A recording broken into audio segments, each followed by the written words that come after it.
Welcome back to Aarambh Dev Hub. In today's video, we are going to dive into our secret management project, but before we get into the details, let me show you a quick demo of what we are building.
As you can see, this project is designed to provide robust security for managing secrets, supporting user-specific databases, a central database, and 4 powerful encryption methods. You can manage different versions of your secrets and access them securely with API keys. If you find this content helpful and want to support our work, consider donating through the links in the description below. Also, be sure to join our growing developer community on Discord, where we share tips, updates, and insights. The link is also in the description. And of course, don't forget to like, subscribe, and hit the notification bell so you never miss a new video. Let's get started. Now, we are going to create a new Rust project called secret_backend for our secret management system. We will also take a look at the project structure that Cargo generates for us. So, let's get started. First, open your terminal and navigate to the directory where you want to create your project. We will use the Cargo command to create a new Rust project. Here's the command you need to run. What this command does is create a new directory named secret_backend and set it up as a Cargo project. Let's break down what happens when we run this command.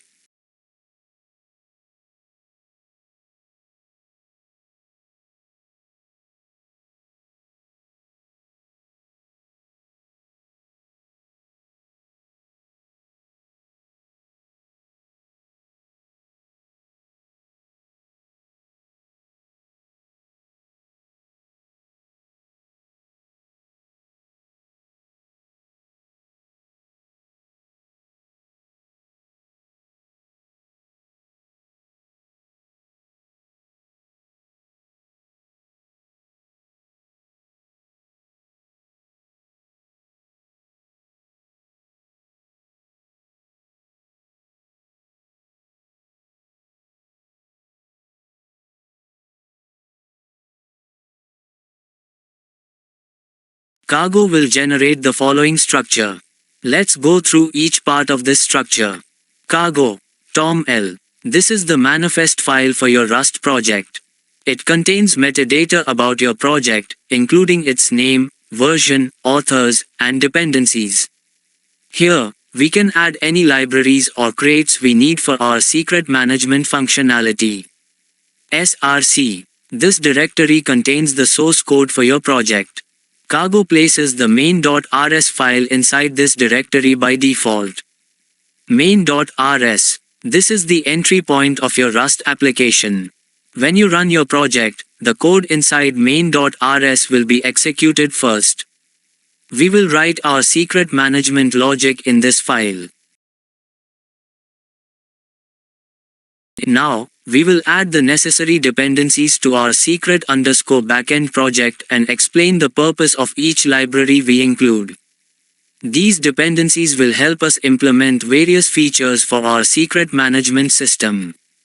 Let's dive in. First, navigate to the secret_backend directory that we created earlier and open the Cargo, tom_l file in your favorite text editor. You can use VS Code or any editor of your choice. Now, let's take a look at the contents of the Cargo, tom_l file. To add our dependencies, we will modify the dependencies section of the Cargo, tom_l file. Below is the complete list of dependencies that we will be using for our secret management project, along with explanations for each one. Now, let's go through each dependency and explain its purpose in our project. This library provides an implementation of the Argon2 hashing algorithm, which is widely used for secure password hashing. It is designed to be computationally intensive to protect against brute force attacks. This crate allows you to define asynchronous methods in traits. It's useful when working with async programming in Rust, especially for creating libraries or APIs. Chrono is a date and time library that makes it easy to handle time-related tasks. The third feature allows you to serialize and deserialize date and time types when working with JSON or other formats. This library loads environment variables from a .env file into the environment. It's a great way to manage configuration settings, such as API keys or database connection strings. A library for creating and verifying JSON web tokens, JWT. JWTs are often used for authentication and authorization in web applications. SRD is a framework for serializing and deserializing Rust data structures. The derive feature allows for easy conversion to and from formats like JSON. This library provides support for working with JSON data in Rust. It's built on top of SRD, allowing for easy serialization and deserialization of JSON. This crate provides a macro for defining lazily initialized static variables. It's useful for defining global constants or configurations that may be expensive to create. SQLX is an async SQL toolkit for Rust, allowing for type-safe database queries. It supports multiple database backends, including PostgreSQL. This library is used for generating and handling UUIDs.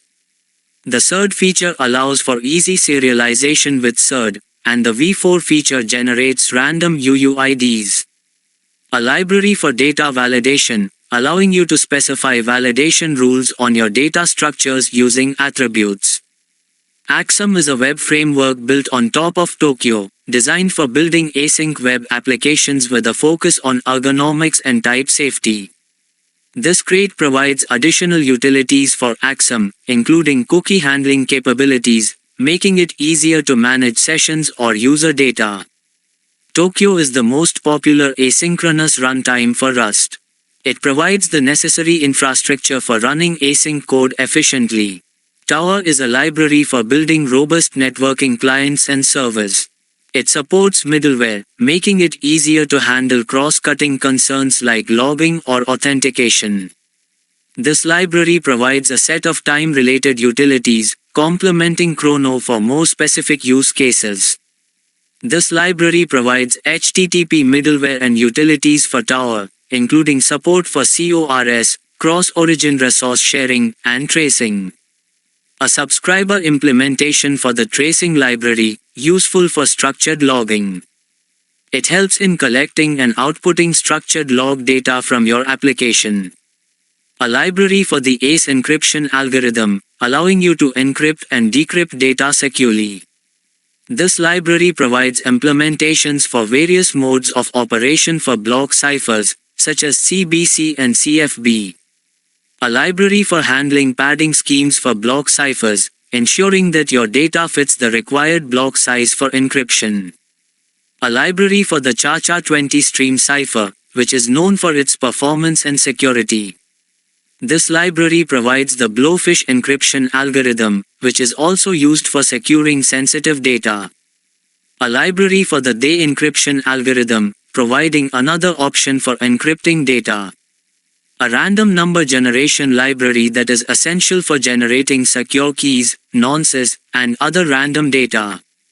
Now that we've added all our dependencies and explained their purposes, let's save the cargo, .toml file.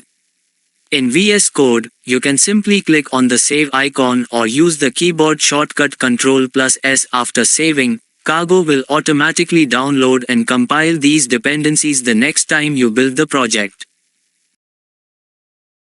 Now, we will create a .env file to manage our environment variables for the secret management project. The .env file will help us securely store sensitive information like our database connection string and JWT credentials. Let's get started. First, navigate to the root directory of your secret_backend project. You can also create the file in your text editor by right-clicking in the project directory and selecting New File. Name the file .env. Now that we have our .env file created, let's open it in your text editor and add the necessary configuration settings. Here's what you should include. Let's break down each of these environment variables. Database URL. This variable holds the connection string for your PostgreSQL database. It specifies the username, Postgres, password, host, localhost, port, 5432, and the database name, secret_management. Make sure to replace password with your actual PostgreSQL password for the Postgres user. JWT secret key. This variable contains the secret key used to sign and verify JSON Web Tokens, JWT. It's essential to keep this key secure to prevent unauthorized access to your API. JWT maxage. This variable defines the maximum age of the JWT in minutes. In this case, it's set to 60, meaning the token will expire 1 hour after it's issued. After adding the configuration settings, save the .env file. In VS Code, you can do this by clicking on the save icon or using the keyboard shortcut Ctrl+S. And that's it. We've successfully created a .env file to store our environment variables securely. In the next video, we'll learn how to load these variables into our Rust application using the .env crate. Now, we will install the SQLX CLI, create a migration for our users table, and define the necessary SQL statements to set it up. Let's dive in. First, we need to install the SQLX CLI. This tool helps us manage database migrations easily. Open your terminal and run the following command. This command installs the SQLX CLI with support for PostgreSQL and TLS, ensuring secure connections to our database.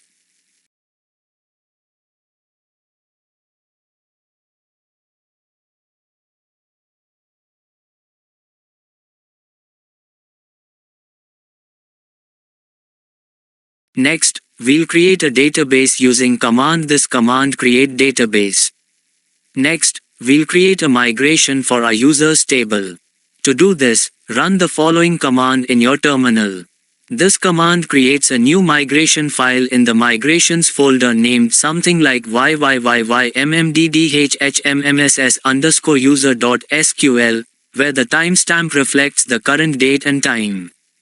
Now, let's open the newly created migration file, user.sql, in the migrations folder. We will add the SQL commands to create the users table.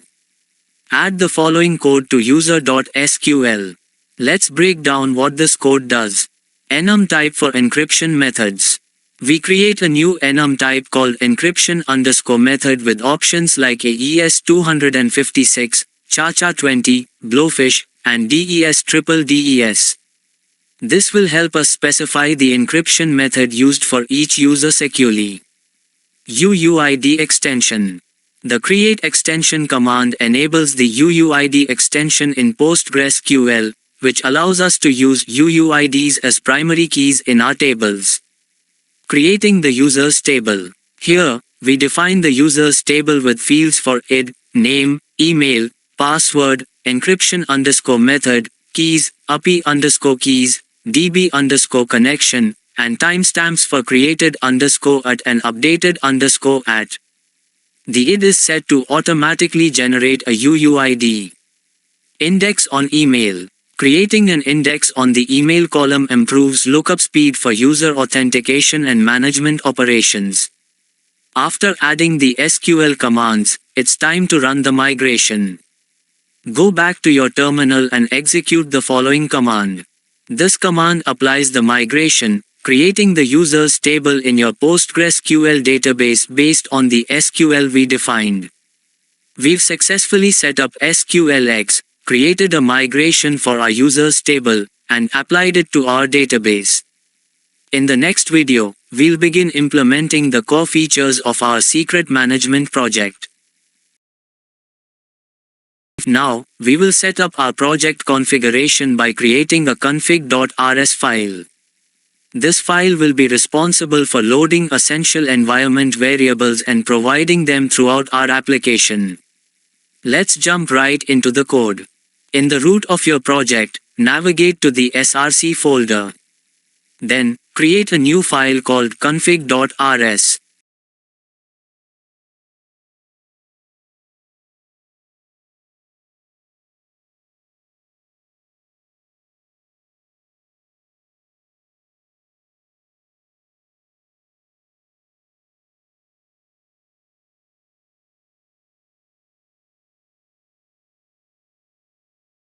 Now, let's open the newly created config.rs file and add the code.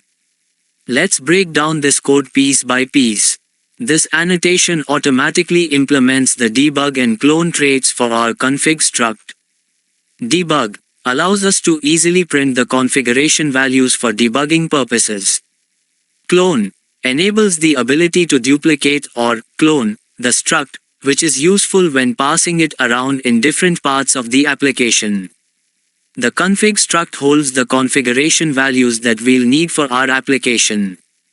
It has 4 fields: database URL, a string that stores the database connection URL; JWT secret, a string that stores the secret key for signing and verifying JWTs.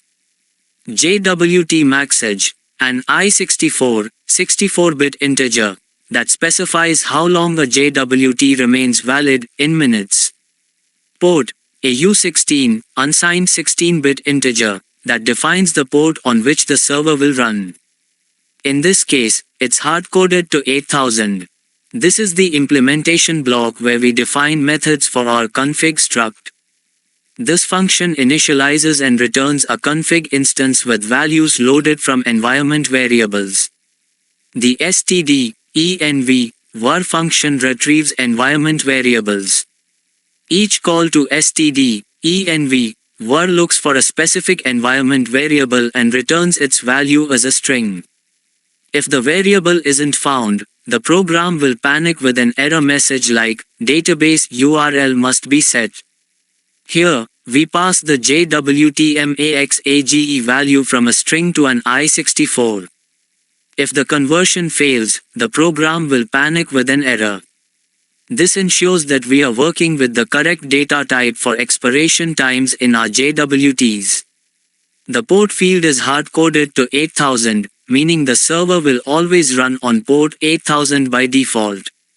Later on, you can make this value configurable via environment variables as well. This config struct can now be used throughout our application to access important settings like the database URL or JWT credentials.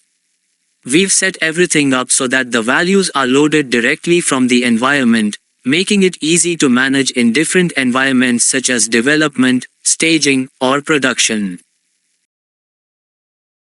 Now, we'll set up our database models by creating a models.rs file. This file will define how our data is structured and interact with the database, using the tables we created during migration. Let's dive right into the code. In the src folder of your project, create a new file named models.rs.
Let's break down this code section by section. This enum represents the possible encryption methods we support. These options map directly to the encryption_method enum type we defined in the database.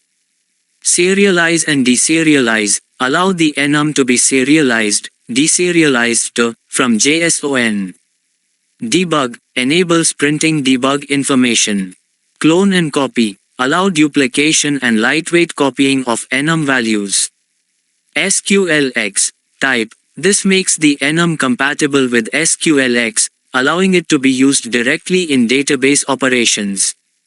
Partial EQ allows comparison of enum values. This struct stores database connection details, host, username, password, etc. for managing secure connections to other databases. It's stored as a JSON type in the database for flexibility. Attributes. Same attributes as before, serialize, deserialize, debug, etc., which help convert the struct to, from JSON and make it easy to work with. This struct represents a user in our system. It maps directly to the users table we created in the database. id, a unique UUID for each user. Name, email, password, basic user information. Encryption_method, the preferred encryption method, nullable. Keys, a vector of bytes representing encrypted keys, nullable. API_keys, a string for API keys, nullable. DB_connection, a JSON field for secure database connections, nullable. Created_at, updated_at, timestamps for when the user was created and last updated. SQLX, from row, allows SQLX to map rows from the database to this struct easily. Other attributes help with serialization and cloning. This struct represents a secret that's stored and managed by our system. Each secret has a unique identifier and an encrypted value. id, a OID for the secret. Secret_name, a descriptive name for the secret. Encrypted_secret_value, the secret itself, stored as a vector of encrypted bytes. Version, the version of the secret, useful for keeping track of changes. Created_at, updated_at, timestamps for record keeping. This struct keeps track of different versions of a secret. Every time a secret is updated, a new version is created. id, a unique UUID for each version of the secret. Secret_id, the ID of the secret that this version is associated with.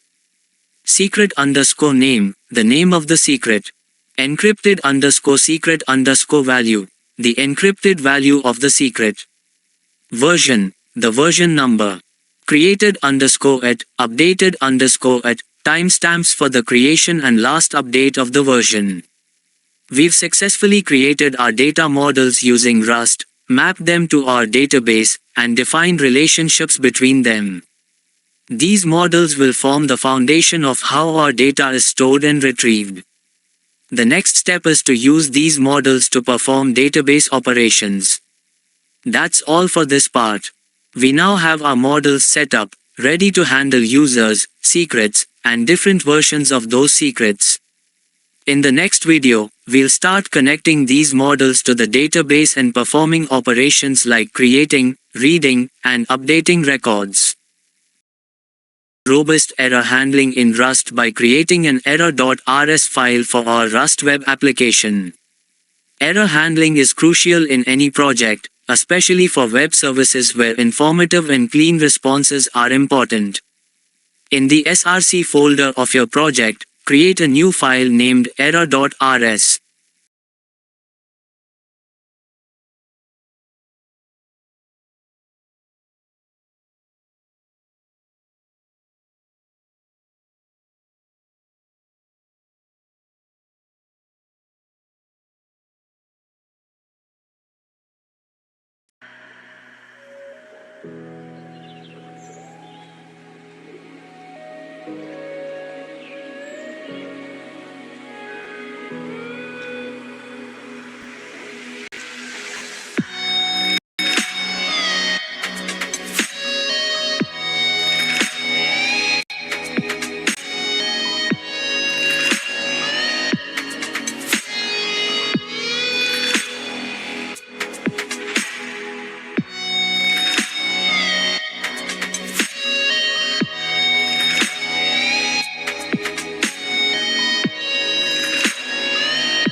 First, let's quickly overview the error.rs file.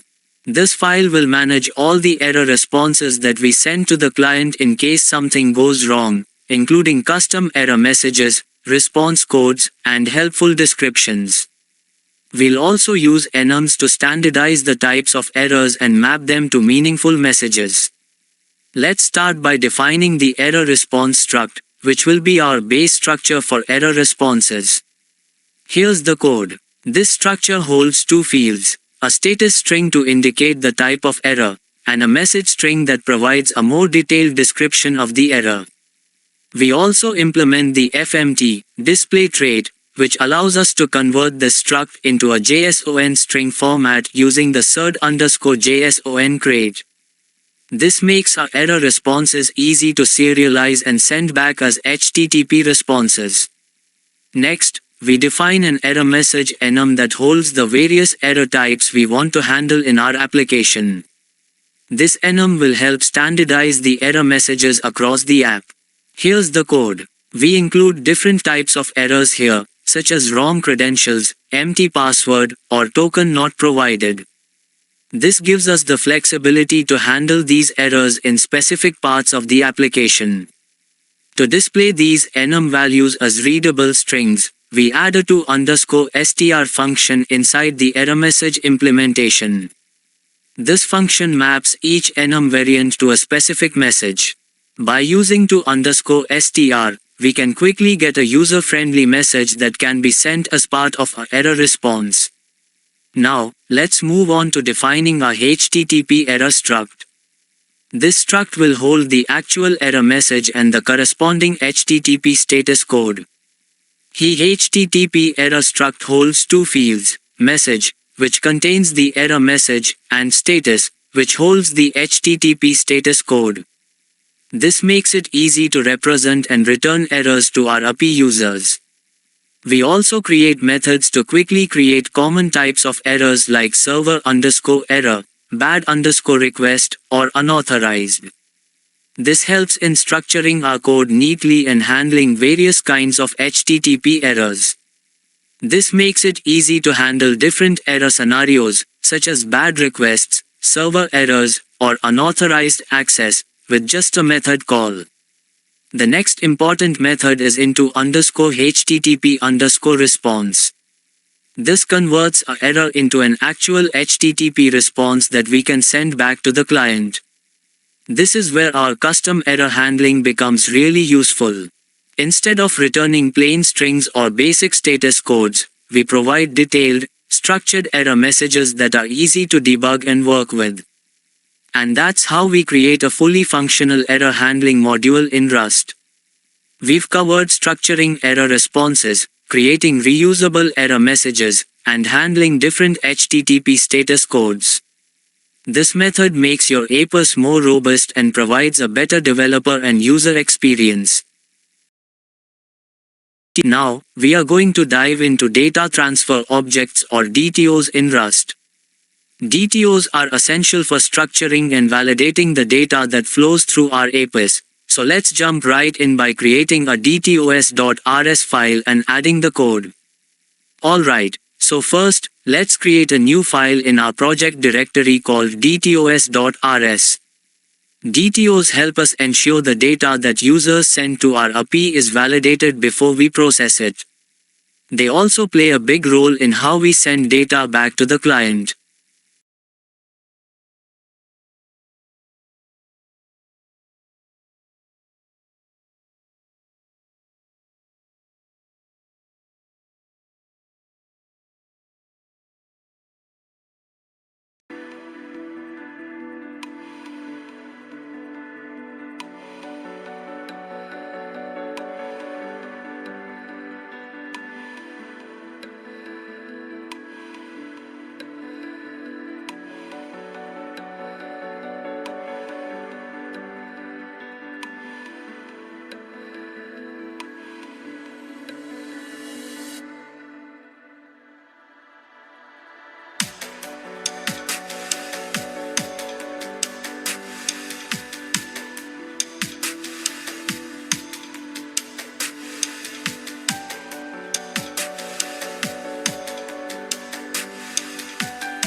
Here, we're defining a register user DTO struct.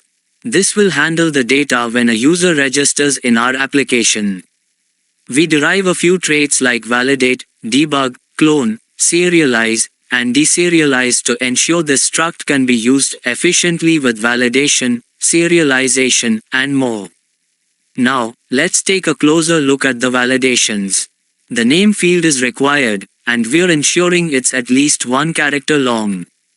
The email field uses 2 validations. It's required and must be a valid email format. The password has 2 validations. It's required and must be at least 6 characters long. For the password_confirm field, we validate that it's equal to the password field, ensuring the passwords match before proceeding. Next, we have the login user DTO struct. It's pretty similar to the registration DTO, but it only handles email and password validation for when users log in. We ensure the email is required and valid, and the password meets the same length requirements as during registration. Now let's talk about the request query DTO. This struct is used to handle pagination when we're retrieving data from our API. It has 2 optional fields, page and limit. We validate that the page starts at 1, and limit can be between 1 and 50. This makes sure we aren't fetching too many records in one go. Next up is the filter user DTO, which is used to send filtered user data back to the client.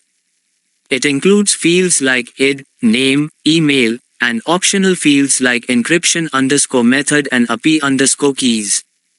It also checks if a database connection exists for the user and includes timestamps for when the user was created and updated. The filter_user function converts a user object into a filter user DTO, making it easy for us to send specific user data in a structured format. Here we have response DTOs, user response DTO and user login response DTO. These DTOs are useful for returning structured data when users retrieve their details or successfully log in. In the case of login, we also return a token field alongside the user information. Let's quickly go through some other utility DTOs like the response and name update DTO structs, which handle responses for basic messages and name updates. Similarly, we also have the user password update DTO struct for updating user passwords. In this struct, we use the validate attribute to ensure that fields like host, username, and password are required and cannot be empty. We also validate that the port is within the valid range of 1 to 65,535. This ensures that our API doesn't receive any invalid or malicious data for database connections. Here, we define the encryption method DTO struct. The encryption_method field uses a custom validation function validate_encryption_method to ensure that only specific encryption methods, like AES-256 and Blowfish, are accepted. This prevents invalid encryption methods from being used in our application. In Save Secret DTO, we ensure that both secret_name and secret_value fields are required, meaning they cannot be empty. Similarly, Edit Secret DTO has an id field, which is a UUID used to identify the secret being edited. Validating fields helps us maintain data integrity when handling sensitive information like secrets. Here, filter secret DTO is used to map data from our secret responses to a simplified format for output. The filter_secret function converts a single secret response into a filter secret DTO, while filter_secrets processes a list of responses. This is handy when returning filtered data to the client. Here, the request query secret by key DTO struct has 2 fields. The key is a simple string that represents the identifier the client is searching for. The second field, secret, is a UUID. This ensures that each secret is uniquely identified in our system, preventing any overlap or ambiguity. The request query secret by key response DTO contains just one field, value, which is a string. This represents the secret value returned to the client after they query the key.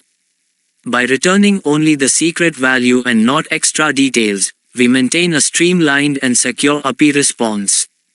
So, why do we use DTOs for this kind of secrets management?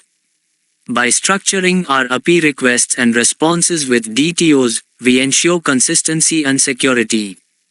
The request DTO helps ensure the client sends the right data, while the response DTO ensures we only send back the necessary data, like the secret value, without exposing sensitive information. Additionally, the third crate allows us to easily serialize and deserialize these structs to and from JSON, making it simple to work with web apps in Rust.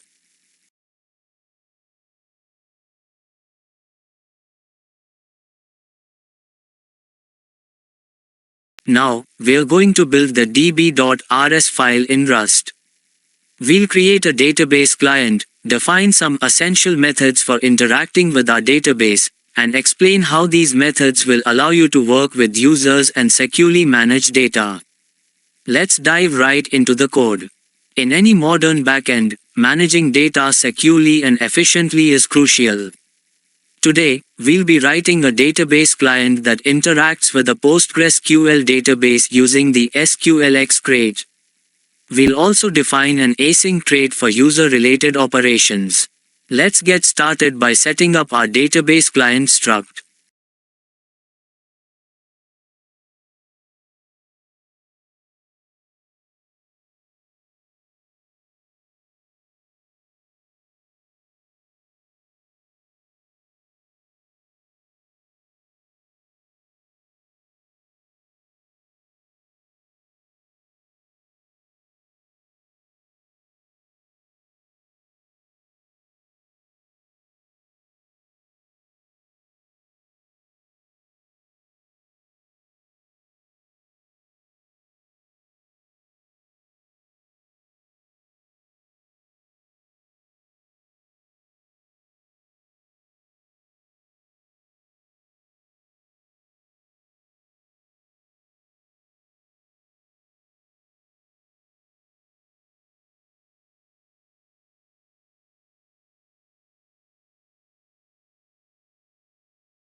In this code, we define the DB client struct.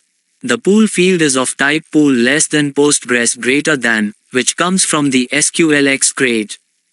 This pool manages multiple connections to the database, allowing us to execute queries without constantly reconnecting to the database.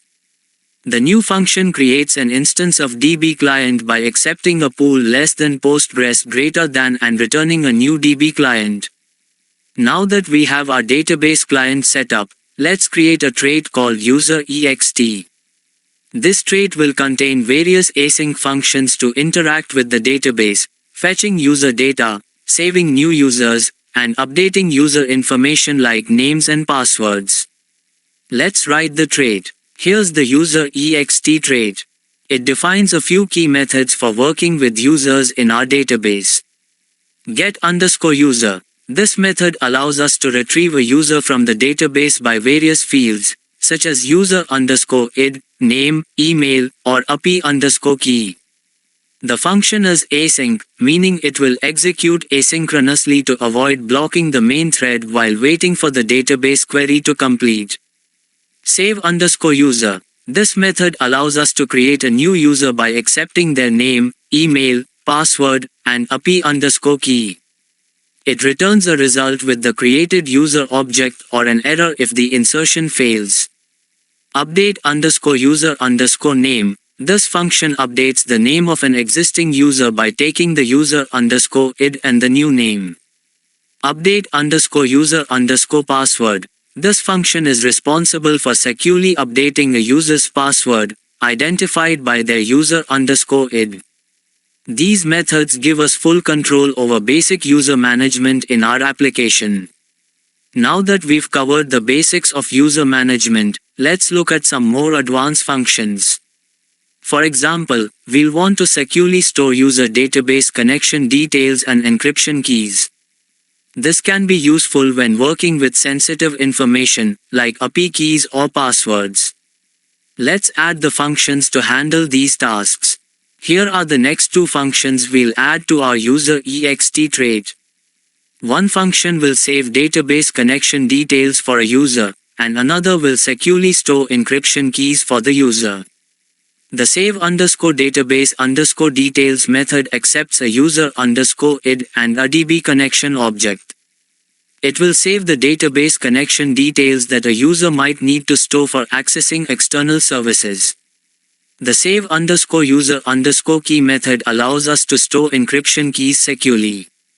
It takes the user_id, a byte array representing the key, and the encryption method, which could be ACE, Blowfish, or any other encryption algorithm.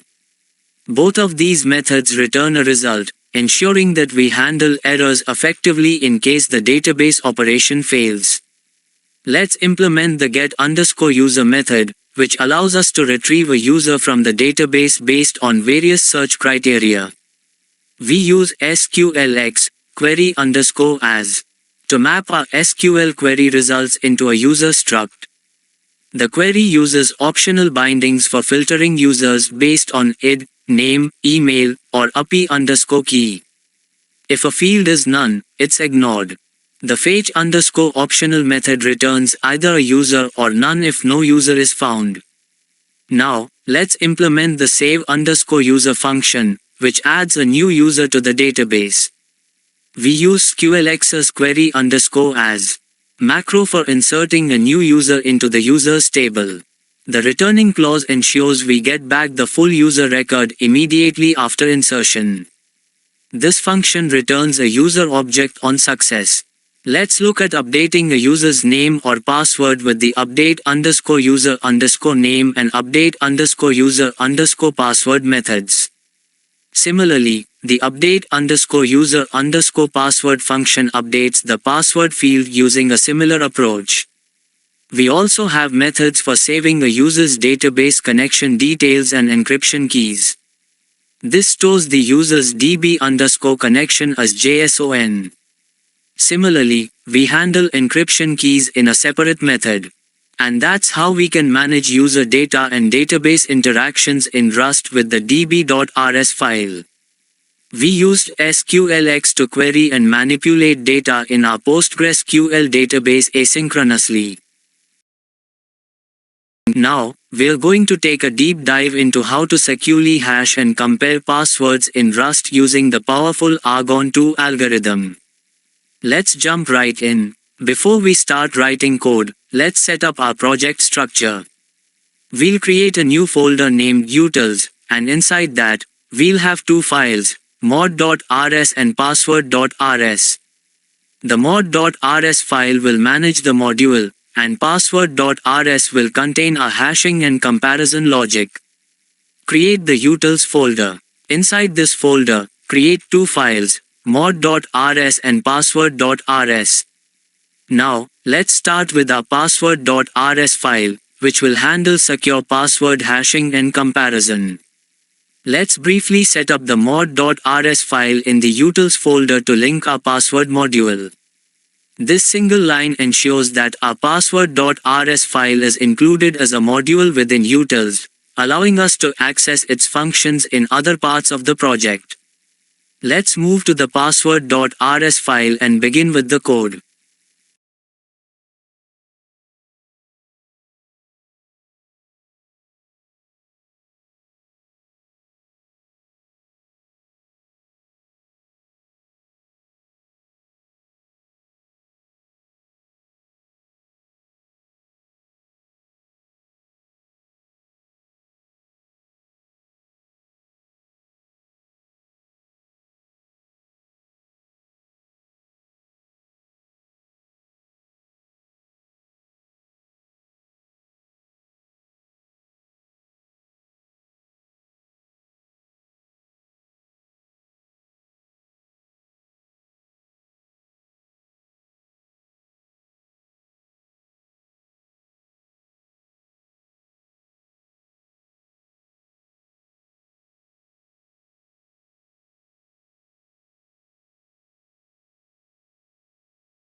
First, we'll define the maximum password length using a constant.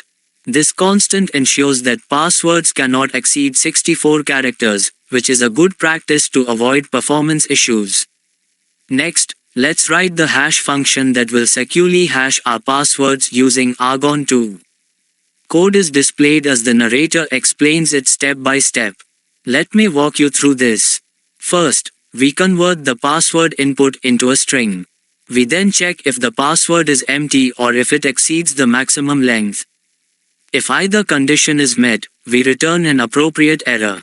Next, we generate a random salt using saltString, generate, which adds randomness to the hashing process, making it harder to crack passwords. Then, we use argon2, a secure password hashing algorithm, to hash the password and the salt together. Finally, we return the hashed password as a string. Now, let's implement the compare function. This will compare a plain text password with a previously hashed password to see if they match. This function works similarly to our hash function. First, we check if the password is empty or too long.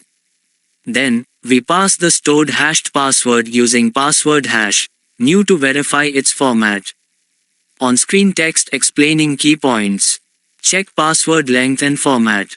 Pass hashed password. Verify password match. Using argon2 again, we compare the plain password with the hashed password.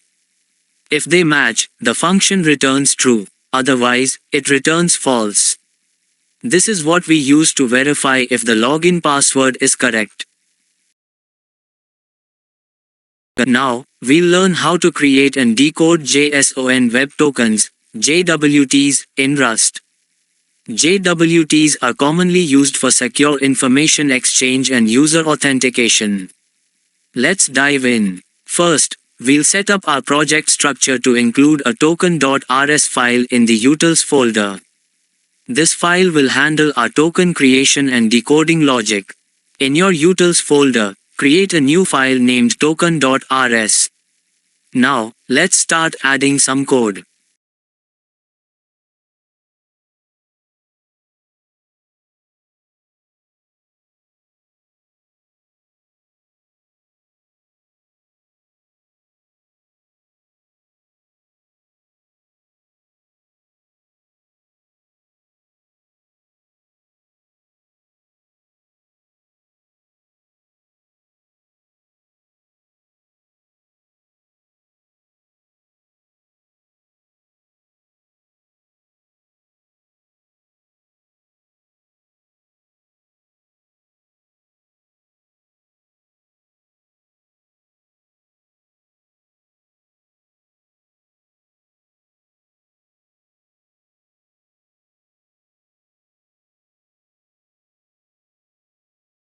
Let's begin by defining the structure for our token claims.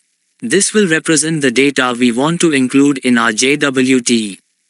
Here, we have the token claims struct, which contains three fields, sub, IAT, and express. The sub field is the subject of the token, typically the user ID. The IAT field represents the issued at timestamp, and the express field indicates when the token expires. Next, we'll implement the create_token function. This function will take a user ID, a secret key, and the expiration time to generate a JWT. In this function, we first check if the user_id is empty. If it is, we return an error. Next, we get the current time using UTC. Now, then create IAT and express timestamps. After defining our claims, we call the encode function to create the JWT using the claims and secret key. This function will return a token if everything goes well. Now, let's implement the decode_token function, which will decode a given JWT and return the subject if it's valid. In this function, we use the decode method from the JSON-WebToken library to validate and decode the token. We provide the token, the secret, and specify the expected algorithm. If the decoding is successful, we return the subject from the token claims. If there's an error, we return an HTTP error indicating that the token is invalid. Now, we'll learn how to generate encryption keys and API keys in Rust. These are essential for securing your applications and ensuring safe data transmission. Let's get started. First, we'll set up our project structure to include a generate_key.rs file in the utils folder. This file will contain functions for generating encryption keys and API keys. In your utils folder, create a new file named generate_key.rs.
We have the encryption method enum, which includes different encryption algorithms, AES 256, CHA-20, Blowfish, and DES.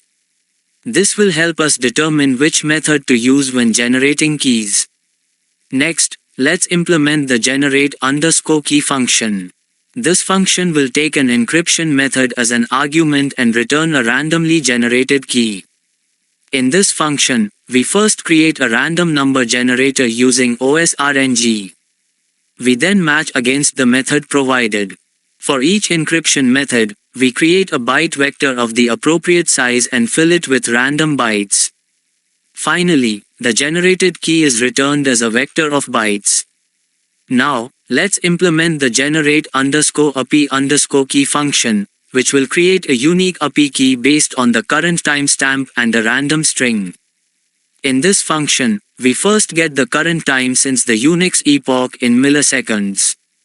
Then, we generate a random alphanumeric string of 10 characters using the rand library. Finally, we concatenate the timestamp with the random string and return it as our API key.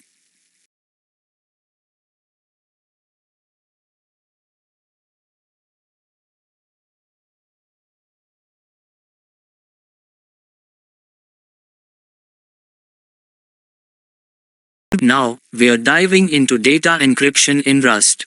We'll be implementing an encrypt.rs file that supports multiple encryption methods, including ACE, CHA-20, Blowfish, and DDD. Let's get started. First, we need to set up our project structure. Let's create an encrypt.rs file in the utils folder. In your utils folder, create a new file named encrypt.rs. This will hold our encryption logic.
In our encrypt.rs file, we'll start by defining a constant nonce and importing the necessary libraries for encryption.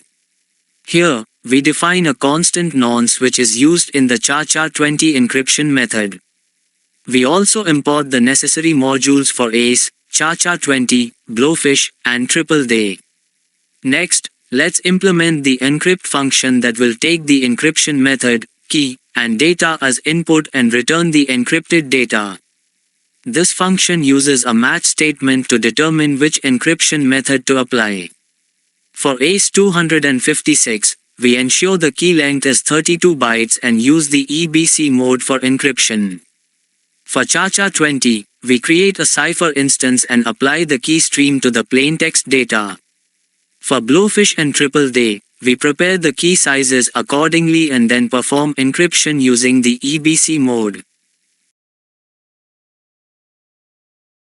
Now, we're going to explore how to decrypt data in Rust using various encryption methods like AES 256, cha-cha-20, blowfish, and triple day. We'll be creating a decrypt.rs file that complements our encryption methods from the previous video. Let's jump right in. Before we begin, let's create a new file in our utils folder called decrypt.rs. This will hold the decryption logic. In your utils folder, create a new file named decrypt.rs. This will mirror the encrypt.rs file from our last section.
We define the same nonce for cha-cha-20 that we used for encryption.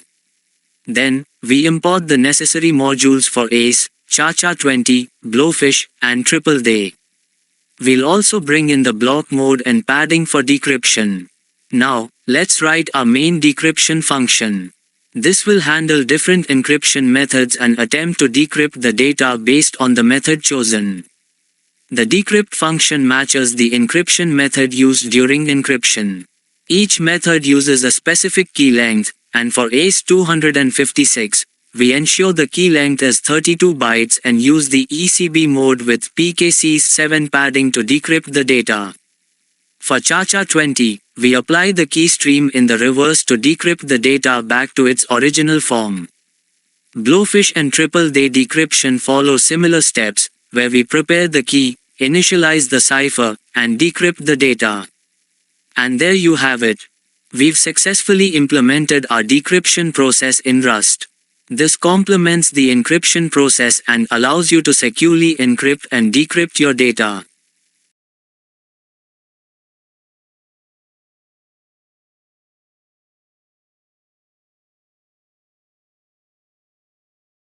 Now, we're diving into how to connect to a PostgreSQL user database in Rust asynchronously. We'll be adding a new file, connect_user_database.rs, to our utils folder and writing the code step by step. So let's jump right into it. As always, the first step is to create the file where we'll place the connection logic. Let's go ahead and create connect_user_database.rs in the utils folder. We'll name this file connect_user_database.rs because it will handle all our logic for connecting to the user database.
Let's begin by importing the necessary libraries to establish a PostgreSQL connection. We'll need the SQLX crate, which provides us with pgconnect options and pgpool. Here, we're importing SQLX's pool and Postgres for creating a connection pool and managing the connection. We also bring in a custom error handler HTTP error to catch and handle any connection failures, and our DB connection struct, which will hold the database connection details like the host, port, username, password, and database name. Now let's define the connect_to_user_database function. This will take the database connection details and return either a successful connection pool or an error. The first part of the function is creating a pgconnect options instance, which contains the connection details we need to establish a connection to the PostgreSQL database. Here, we use the details from our DB connection struct, host, port, username, password, and database name. These are all essential parameters for establishing a connection to a PostgreSQL database. Next, we use pgpool, connect_with to connect to the database using the options we defined. This function creates a connection pool, which allows us to manage multiple database connections efficiently. The await keyword ensures that this connection is handled asynchronously, meaning the function won't block the execution of other tasks. We also use map_error to return a custom error message in case the connection fails, so the user will know if the connection couldn't be established. Finally, if the connection is successful, we return the connection pool. This pool will allow us to perform database queries across multiple connections efficiently. This pool is then used throughout our application whenever we need to interact with the user database. It's efficient and highly scalable for multiple database queries.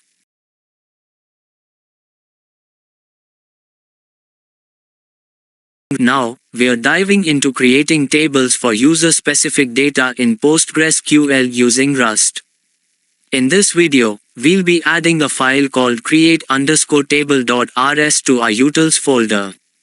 Then, we'll walk through the code to create tables like secrets and secret_versions within a PostgreSQL database. Let's jump right into it. As always, let's start by setting up the new file where our code will reside. We'll create a file named create_table.rs in the utils folder.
In this file, we'll begin by importing the necessary modules and defining our function create_user_specific_tables.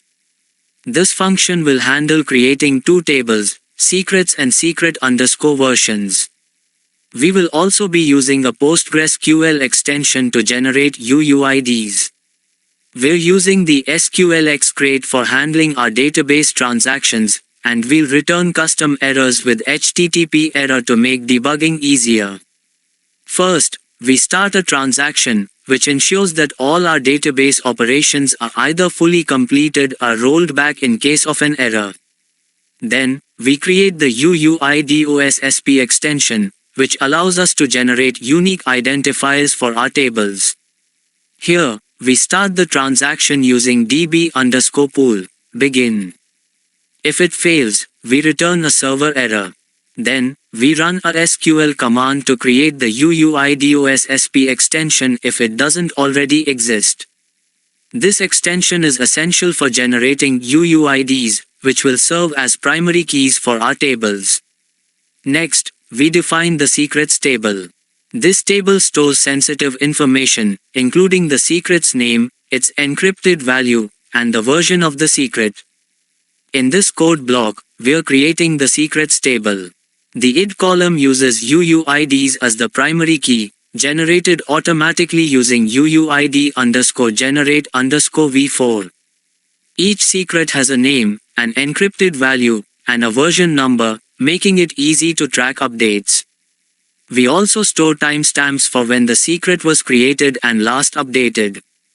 Next, we define the secret_versions table. This table tracks different versions of each secret, linking back to the secrets table with a foreign key. The secret_versions table is used to store past versions of each secret.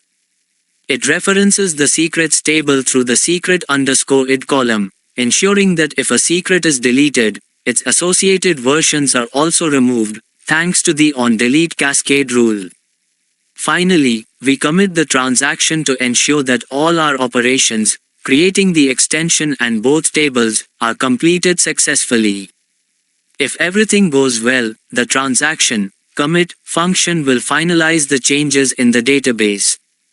If any part of the transaction fails, it will be rolled back to maintain database integrity. Here's the full function in action. It starts a transaction, creates the necessary extension, defines the secrets and secret_versions tables, and commits the transaction. This setup allows us to securely store and version secrets within a PostgreSQL database. And there you have it. You now know how to create user-specific tables with a versioning system using Rust and PostgreSQL. With this code, you can securely store secrets and manage their versions in your database. Now, we'll be adding a secret.rs file to our Rust project and writing the code for a secret repository trait that allows us to manage secrets within a PostgreSQL database. This will include fetching, saving, and editing secrets as well as working with version secrets. Let's dive right in. To get started, let's first create a new file called secret.rs in the src folder.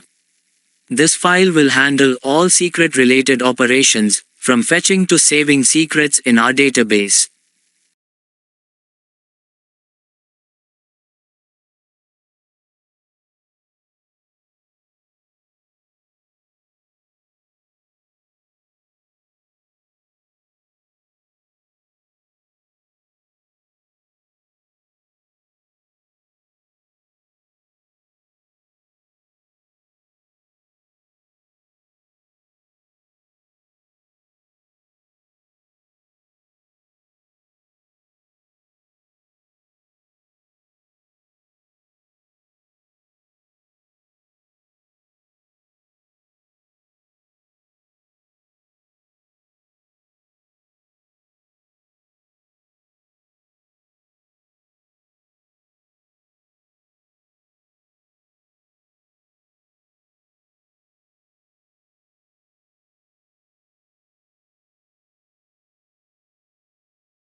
In secret.rs, we'll begin by defining a trait called secret repository. This trait will act as the contract for our repository, outlining all the methods we'll need to interact with secrets in the database. These methods will be asynchronous and return results for easy error handling. The secret repository trait includes several methods. Get_secrets. This method fetches a paginated list of secrets. It returns the total number of secrets and a vector of secret structs. Get_secrets_by_id. This method retrieves a specific secret based on its unique UUID. If the secret is found, it returns the corresponding secret struct. Get_secrets_version. This method fetches different versions of a secret using the secret_id. It returns both the total count of versions and a paginated list of secret version structs. Save_secrets. This method takes in a vector of saved secret structs and saves them to the database. It returns a result indicating success or an error. Edit_secrets. This method allows editing a secret.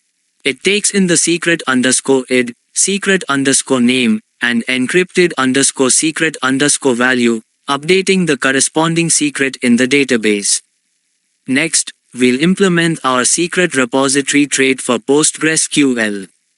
We'll define a Postgres secret repository struct, which holds a reference to the database connection pool.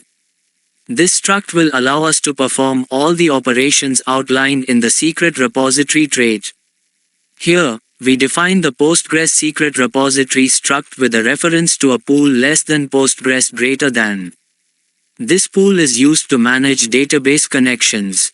In the new method, we create a new instance of the repository, passing in the database pool. Now that we have our trait and struct set up, in future videos, we'll be implementing each method of the secret repository trait for Postgres secret repository. This will allow us to interact with secrets in a PostgreSQL database, handling everything from secret creation to versioning. Stay tuned for the full implementation. The first method we'll implement is get_secrets. This method retrieves a paginated list of secrets from the database. Here, we calculate the offset for pagination. This allows us to fetch secrets in chunks, depending on the current page and limit. Next, we define the query to get the total number of secrets in the secrets table. We're using SQLX, query_scalar to count the total secrets. If there's an error during the query, it's handled with HTTP error, server_error, ensuring we return a meaningful error. Now, let's fetch the actual secrets with a limit and offset for pagination. We bind the limit and offset to the query to make sure we fetch the correct number of secrets. The result is a list of secret structs. Finally, we return the total count and the list of secrets. This will allow our application to display the total number of secrets along with the data on each secret. Next, let's implement the get_secrets_by_id method, which retrieves a single secret by its UID. In this method, we query the database for a specific secret using its unique UUID. We use SQLX, query_us to retrieve the secret, bind the UUID to the query, and handle errors in the same way as before. The last method we'll implement in this video is get_secrets_version, which retrieves different versions of a secret. It also supports pagination. Just like in the get_secrets method, we start by calculating the pagination offset based on the page number and limit. Next, we count the total number of versions for the given secret ID. Here, we run a SQL query to count how many versions exist for the given secret_id. The total count is returned, which will help us manage pagination later. This query fetches the different versions of the secret, filtering by secret_id and using the limit and offset for pagination. Each version is stored in a secret version struct. Finally, we return the total number of versions along with the list of secret versions. This will allow our application to display multiple versions of a secret, providing historical data for each secret.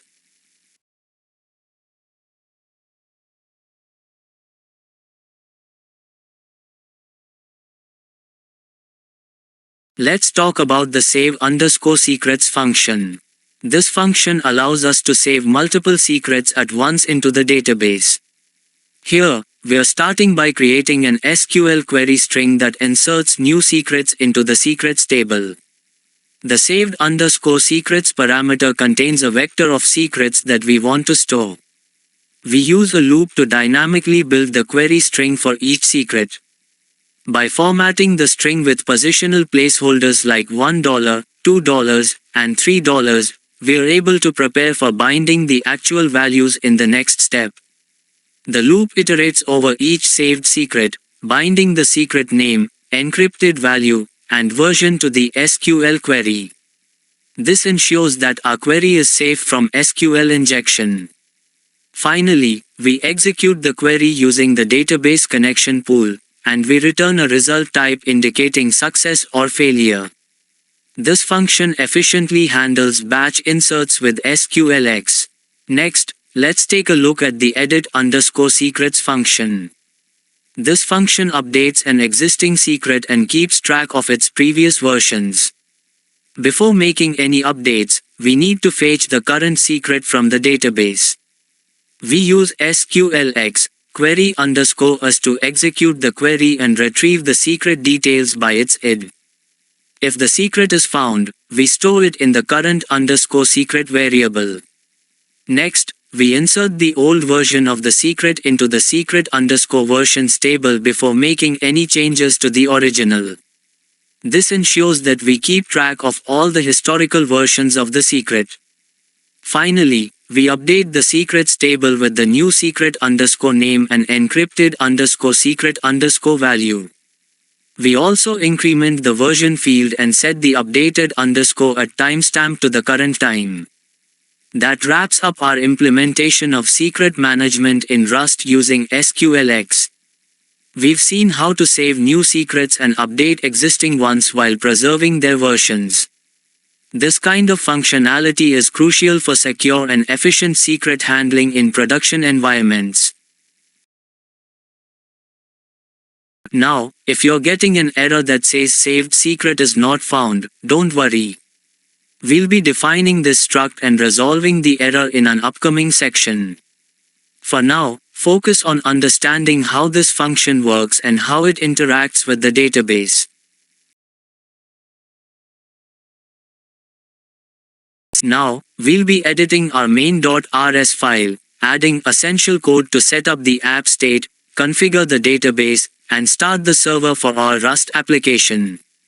By the end of this video, we'll have a working server ready to handle requests. Let's get started.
First, let's take a look at the app state struct.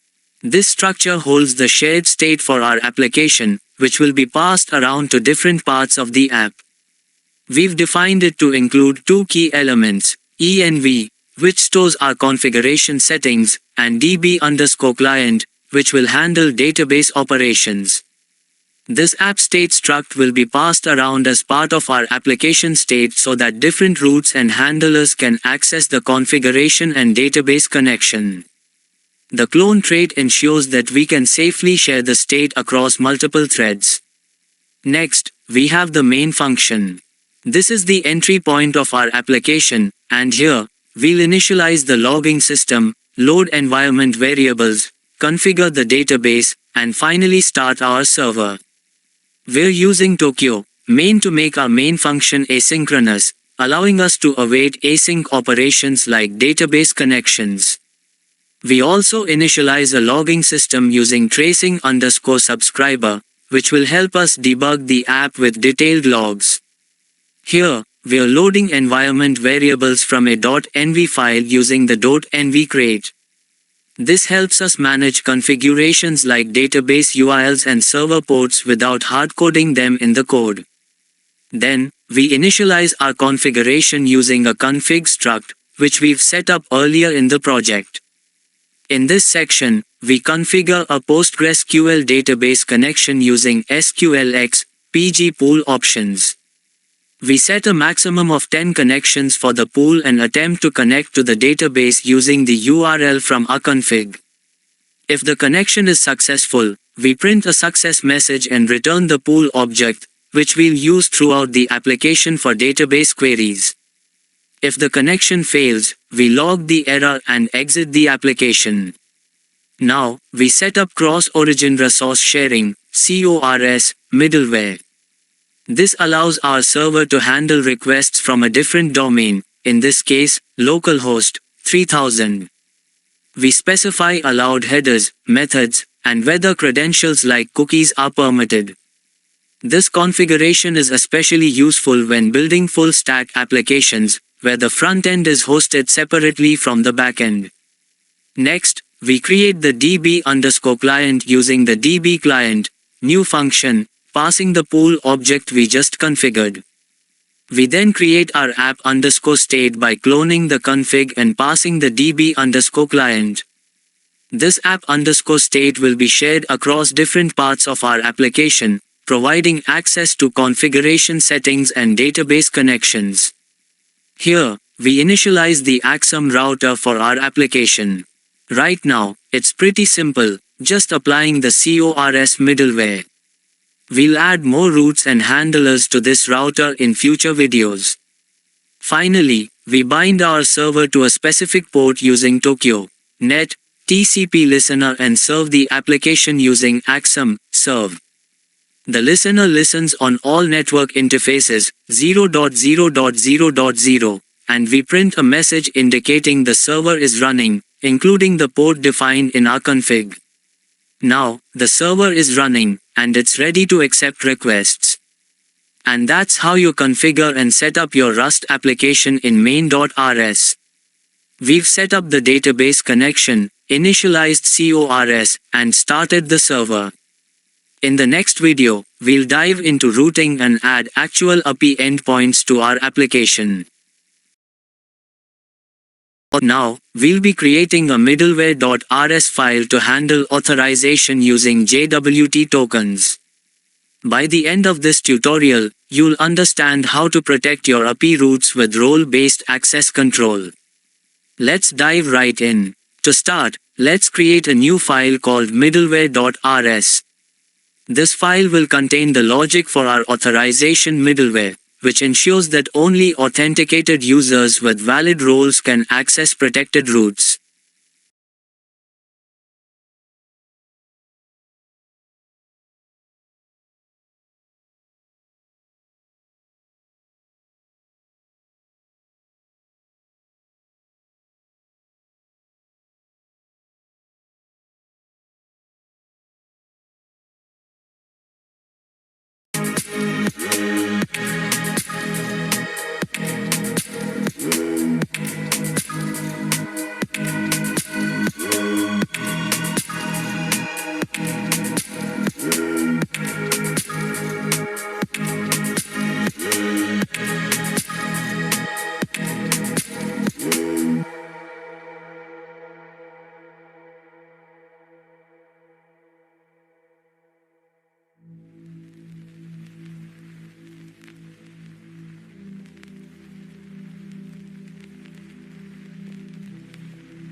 The first thing we're doing is defining the JWT auth middleware struct.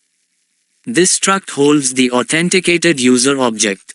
It implements debug, serialize, deserialize, and clone so that it can be easily passed around and logged during execution. The user field will contain information about the user who is currently authenticated, and we'll insert this into the request context. Now, let's move on to the heart of our middleware, the auth function. This function will be used to intercept requests and perform authentication before allowing access to any protected routes. The auth function takes a cookie_jar for extracting tokens from cookies, the app_state containing our configuration and database client, and the request itself, ruck. We also pass next, which represents the next step in the request processing pipeline if authentication is successful. The function returns a response or an error if authentication fails. In this section, we try to extract the JWT token either from a cookie called token or from the authorization header, if it's present. We handle both cases to ensure flexibility in how tokens are passed. If the token is found in a cookie, we use that. Otherwise, we check the authorization header for a bearer token. If no token is found, we return an HTTP error, unauthorized response, indicating that the token was not provided. Once we have the token, we decode it using a helper function token, decode_token, passing in the JWT token and the secret key from our configuration, JWT_secret. If decoding fails, we return an unauthorized error with the message, invalid token. This ensures that only valid tokens are allowed to proceed. Here, we pass the user ID from the token details and fetch the user from the database using our DB_client. If the user is not found or an error occurs during the database query, we return a user no longer exists error, ensuring that only valid users can access protected routes. Once we've successfully retrieved the user, we insert the JWT auth middleware struct, which contains the authenticated user, into the request extensions. This way, any route handler that follows can access the authenticated user directly from the request. Finally, if everything checks out, we call next.run, ruck, await, passing the request along to the next middleware or handler in the pipeline. This ensures that the request can continue only after successful authentication. And that's how you set up authorization middleware in Rust using JWT tokens. We've covered how to extract the token, decode it, fetch the user, and inject the user into the request. In the upcoming section, we'll look at how to protect specific routes using this middleware. Now, we'll be continuing our Rust backend series by creating the auth.rs handler, which will manage user registration. We'll also be organizing our project structure by adding a handler folder with an auth.rs file and a mod.rs file to manage imports. Let's dive right in. To begin, we'll create a new folder inside our project named handler. Inside this folder, we'll add two files, auth.rs to handle our authentication logic, and mod.rs to manage module imports. First, we'll set up our mod.rs file. This file is responsible for re-exporting our handlers so they can be easily accessed from other parts of the project. This line of code tells Rust that we have a module named auth that we want to use in the project. Next, we'll move to our auth.rs file, where we'll write the register and login function.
This function will handle user registration, validating the input, hashing the password, and saving the user to the database. This is the function signature for register. It takes in two parameters, an app_state, which gives us access to shared resources like the database, and a body of type register user DTO, which contains the data sent by the user for registration. The first thing we do inside the function is validate the user input. If the input is invalid, we return a bad_request error with the validation details. Next, we hash the user's password using the password hash function. This ensures that sensitive data like passwords are not stored in plain text in our database. If an error occurs during the hashing process, we return a server error. Now, we generate an API key for the user. This can be useful for further authentication or for securing API requests. We'll be creating the generate_API_key function later in our series. Here, we call the save_user function from our database client, passing in the user's name, email, hashed password, and API key. The await keyword ensures that this asynchronous operation completes before continuing. Finally, we handle the result of our database operation. If the user is successfully saved, we return a created status with a success message. If there's a unique constraint violation, such as the user's email already existing in the database, we return a specific error for that. Otherwise, we handle any other database errors by returning a server error. And that's how you implement the user registration handler in Rust. We validated the input, hashed the password, generated an API key, and saved the user to the database, all while handling different types of errors.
Now, we'll be walking through how to implement a user login authentication system in Rust using JWT tokens.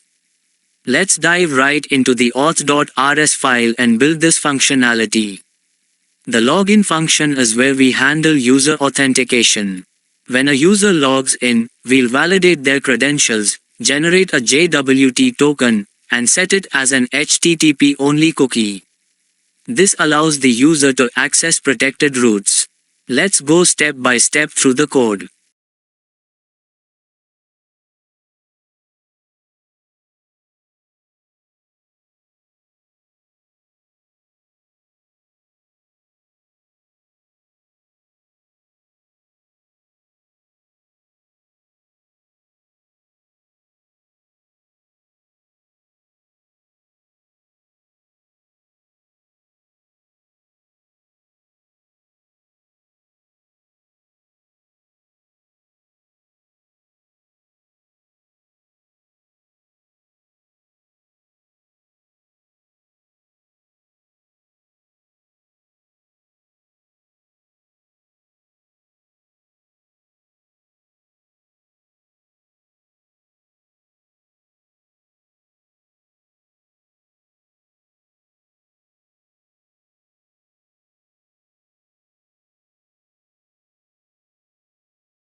The login function starts by accepting two inputs, app_state, which gives us access to the application's state, and body, which contains the user's login details in the form of a login user DTO. The first step inside the function is input validation. We use the validate method to ensure that the login credentials are correctly formatted, and if validation fails, we return a 400 bad request error. Next, we fetch the user from the database using their email address. We pass none for other parameters since we're filtering by the email. If there's an error during the database query, we return a 500 internal server error. If no user is found with that email, we return a 400 bad request with a message indicating wrong credentials. Now, we compare the password provided by the user against the hashed password stored in the database. To do this, we use a utility function utils, password, compare. If the passwords don't match, we return a wrong credentials error. Otherwise, we proceed to generate the JWT token. If the passwords match, we generate a JWT token using the create_token function. This function takes the user's ID, the secret key from our environment variables, and the token's expiration time, JWT_maxage. The token is then used to authenticate the user for future requests. If there's an error generating the token, we return a 500 server error. To maintain secure sessions, we set the JWT token as an HTTP-only cookie. We calculate the cookie's duration based on the token's expiration time, and we build a cookie with the token and mark it as HTTP_only, which prevents client-side JavaScript from accessing it. This is crucial for preventing cross-site scripting (XSS) attacks. Next, we filter out sensitive information from the user data before sending it back in the response. For this, we use the filter user DTO struct, which ensures only the necessary user details, such as name and email, are returned, keeping the password and other sensitive data hidden. Now, we prepare the response. The response contains the status, the filtered user data, and the JWT token. We also attach the set cookie header, which stores the JWT token as a cookie in the client's browser. Finally, we send the response back with the headers. If the password comparison fails, we return a 400 bad request error with the message, wrong credentials. This ensures that users who provide incorrect passwords are promptly notified. And that's how you implement user login authentication with JWT tokens in Rust. We've walked through how to validate user input, fetch the user from the database, compare passwords, generate a JWT token, and set it as an HTTP-only cookie. Now, we'll be adding authentication routes to our Rust project. Specifically, we'll implement an auth_handler that sets up routes for user registration and login. Let's get started. The auth_handler function is a key part of our Rust backend that defines the endpoints for our authentication API. We'll use this handler to map specific routes for registering and logging in users. Let's dive into the code to see how we set this up. We begin by defining the auth_handler function, which returns a router. Routers are essential in web applications for mapping specific URLs to the appropriate request handlers. Here, we initialize a new router using router new. The first route we define is the register route, which handles user registration. We use route to specify the path and associate it with a handler function, in this case, register. We also specify the HTTP method, post, since we're expecting registration data to be sent in a post request. This ensures that users can register by posting their details to this route. Next, we define the login route, which is where users will authenticate themselves. Similar to the registration route, we use route to map the login path and bind it to the login handler function.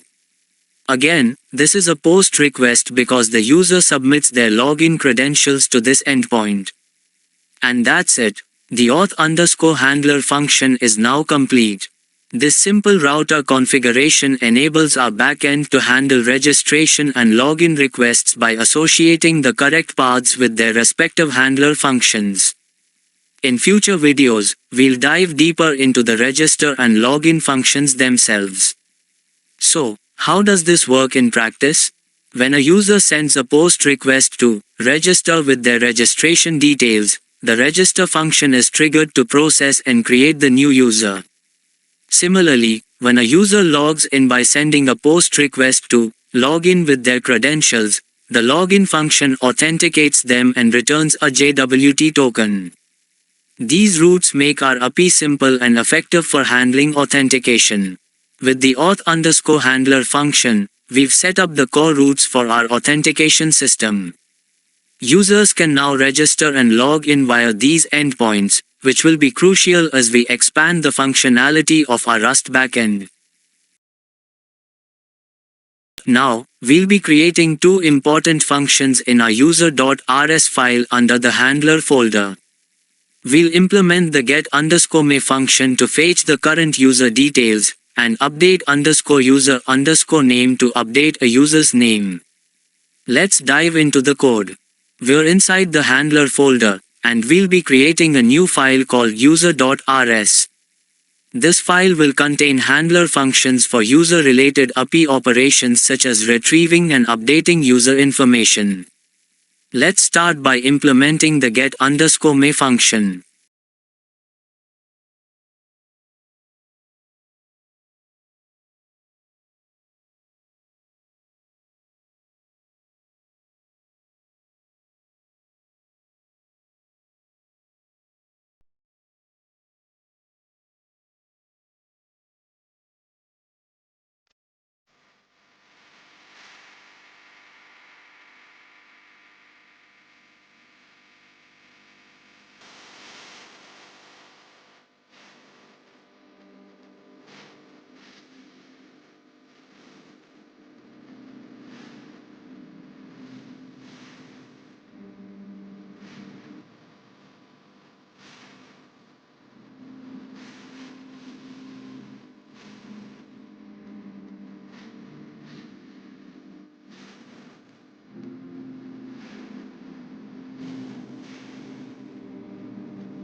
First, we're implementing the get_may function.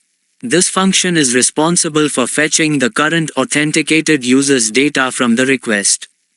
Let's break it down. Here, we're using the extension extractor to access the app state, which holds the global state of the application, and the JWT auth middleware, which holds the user data extracted from the JWT token.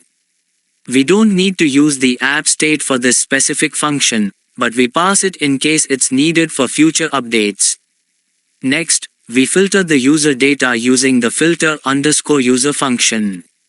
This ensures that only the necessary details are included in the response, keeping sensitive data like passwords hidden. Then, we package the filtered user data into a response object, userResponse_DTO. The status field indicates success, and the data field contains the user information. Finally, we return the response as JSON using JSON response_data. Now, this function is ready to be called when users request their profile information. Now let's move on to the update_user_name function. This function allows authenticated users to update their name. Here's how it works. Similar to get_me, we extract the app state and user from the request. Additionally, we extract the body parameter, which contains the new name that the user wants to update. This is wrapped in a nameUpdateDTO struct. Before proceeding, we validate the incoming request body to ensure the data is correct. If validation fails, we return a 400 bad request error using HTTP error, bad_request. Next, we pass the user's ID and call the update_user_name function from our database client. This function updates the user's name in the database. If any error occurs, we return a 500 internal server error.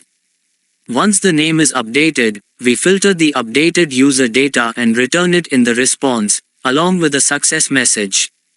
This gives the client the confirmation that the user's name has been updated successfully. Now, we're going to implement the update_user_password function inside our user.rs file. This function will allow authenticated users to securely change their password by verifying their old password first. Let's dive into the code and explain how it works step by step. We're inside the handler folder, working on the user.rs file. The goal of the update_user_password function is to let users update their password, but only after verifying that their old password is correct. This is critical for ensuring security in any application. Let's start with the code.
First, we extract the app_state, which contains our database client, and the authenticated user via the JWT auth middleware. We also extract the request body, which contains the old and new passwords in the user password update DTO struct. Before making any updates, we ensure the data is valid using the validate method from the user password update DTO. If the input is invalid, the function returns a 400 bad request error. Here's where the security check happens. We compare the old password provided in the request with the one stored in the database. If they don't match, the function returns a 400 bad request error with the message, "Old password is incorrect." This prevents unauthorized changes. If the old password is correct, we move on to hashing the new password. We use a secure hashing algorithm to ensure that the new password is safely stored in the database. If hashing fails for any reason, the function returns a 500 internal server error. Now we update the user's password in the database with the newly hashed password. If the update is successful, we move to the final step of our function. Finally, we create a response struct indicating that the password was updated successfully. This message is returned as JSON to inform the client that the operation was a success. And that's how you securely update a user's password in Rust. We've added multiple layers of validation and security to ensure that the old password is checked before the new one is updated. This approach helps protect user data and keeps your application secure.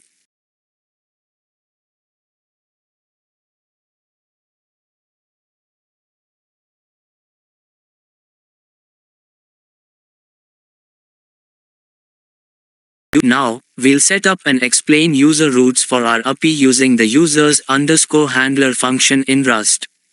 This will handle essential user operations like retrieving user details, updating their name, and changing their password. Let's get started with the code. We're working in the user.rs file inside the handler folder. The users_handler function is where we define multiple user-related routes. These routes will help users retrieve their data, update their name, and update their password. Let's take a closer look at how this function works. This is the users_handler function. As you can see, it returns a router, which is part of Axum, our web framework in Rust. Inside the router, we define three routes: me, name, and password. Each route corresponds to a specific user operation. Let's break it down. The first route is get_me. This route allows users to retrieve their own information after they've been authenticated. When a user hits this route, the get_me function is executed, which we implemented earlier. It extracts the user from the JWT middleware and returns filtered user data in the response. Next, we have put_name. This route allows authenticated users to update their name. It uses the update_user_name function, which takes in the new name from the request body and updates the user's name in the database. Users must be authenticated for this route, ensuring only authorized changes are made. The third route is put_password. This route allows users to securely update their password by providing both their old and new passwords. It calls the update_user_password function, which verifies the old password before updating the new one. This step ensures that unauthorized password changes can't happen. By separating these user operations into distinct routes, we make our API easier to maintain and scale. Each operation is isolated to its own endpoint, which improves the overall structure and security of the application. And that's how you create a users_handler function to manage user-related routes in Axum. This handler groups important user operations like retrieving details, updating names, and changing passwords into one router, making it easy to expand and manage user functionalities.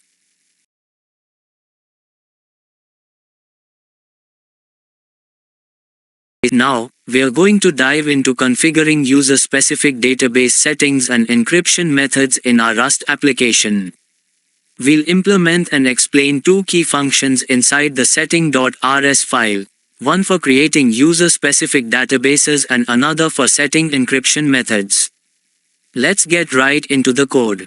To handle user-specific settings, we've created a new file named setting.rs inside our project. This file will manage important user configurations, like connecting to custom databases and saving encryption methods. We'll begin by implementing the database function, followed by the encryption_method function.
First, we have the database function. This function handles the process of creating a user-specific database connection. Let's walk through how it works. We start by extracting the application state, app_state, and the authenticated user, using Axum's extension middleware.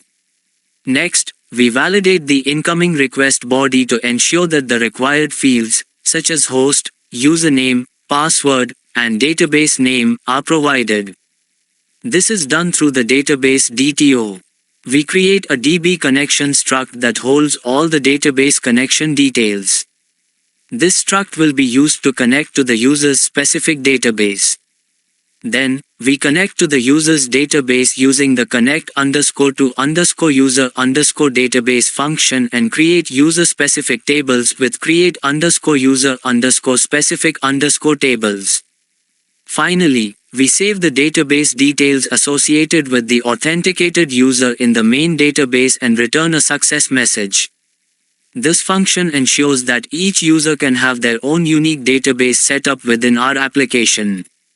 The encryption_method function is designed to allow users to set their preferred encryption method. Once again, we extract the app state and authenticated user using the extension middleware. We validate the request body, which contains the encryption method chosen by the user. Next, we generate a secure key based on the user's selected encryption method. We then save this key, along with the encryption method, into the database using the save_user_key function. Finally, the function returns a success message indicating that the encryption method has been successfully saved. With this functionality, users can securely manage how their data is encrypted, giving them control over the encryption methods used for their account. These functions enable key features for user customization. By allowing users to configure their own database connections and encryption methods, we empower them with flexibility and security, making our application both versatile and user-centric. And that's a wrap on configuring user-specific settings in Rust. We built functions that handle database connections and encryption methods, two essential components for personalized user experiences. Handler function in our setting.rs file. This function will set up routes for user-specific settings like database configurations and encryption methods. Let's get started. Here in our setting.rs file, we are going to create a handler function called setting_handler. This function will define two routes, one for setting up the user database and another for defining encryption methods. Let's look at the code. First, we define the function setting_handler, which returns a router. The router is a core part of Axum that handles routing incoming requests to the appropriate handler functions. Inside this function, we use router, new, to create a new router instance. Next, we define two routes using the route method. The first route listens for post requests at the database endpoint, which will call our previously defined database function. This function is responsible for setting up user-specific database configurations. The second route listens for post requests at the encryption_method endpoint, linking it to the encryption_method function. This will handle saving the encryption method chosen by the user. This handler sets up the routes we need to allow users to configure their database and encryption settings. It's a straightforward yet essential part of our application. Creating these routes is crucial for user experience.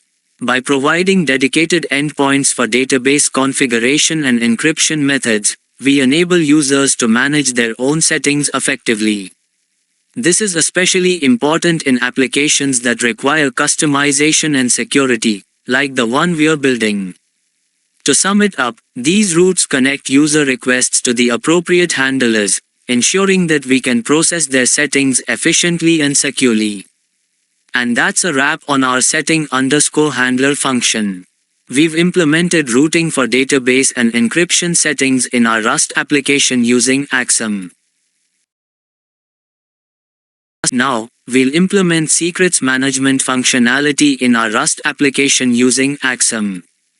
We'll be creating a secret.rs file that handles retrieving user-specific secrets. Let's dive right in. In our secret.rs file, we'll define a structure for storing secrets and implement a function to retrieve them. This function will handle the decryption of secrets and return them to the user. Let's start by defining the structure for our secrets.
This is our saved secret struct.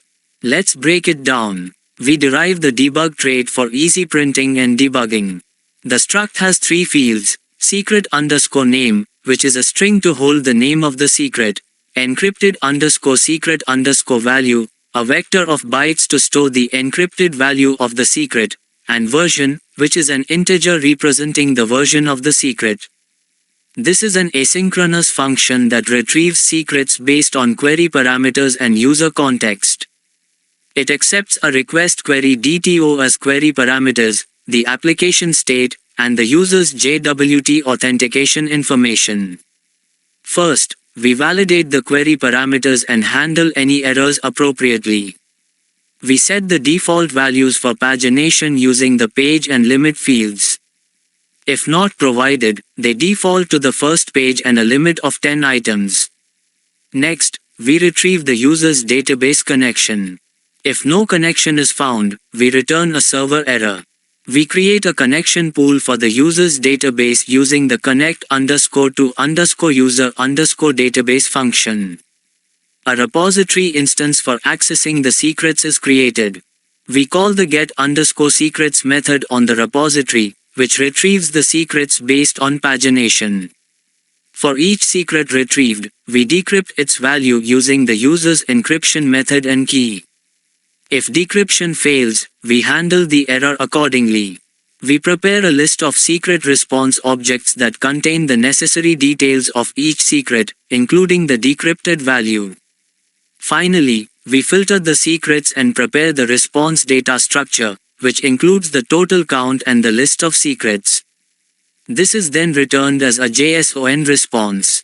Managing secrets securely is crucial for any application, especially those dealing with sensitive information. By implementing a structured way to retrieve and decrypt secrets, we not only enhance security but also ensure that users can effectively manage their confidential data. This method encapsulates all the essential functionalities we need for secrets management, making our application robust and secure.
Now, we'll be implementing a secure way to save user secrets in Rust using Axum.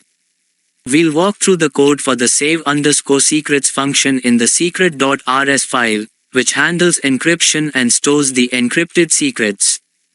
Let's get started. In our secret.rs file, we'll write a function called save_secrets that encrypts and stores user secrets securely in the database.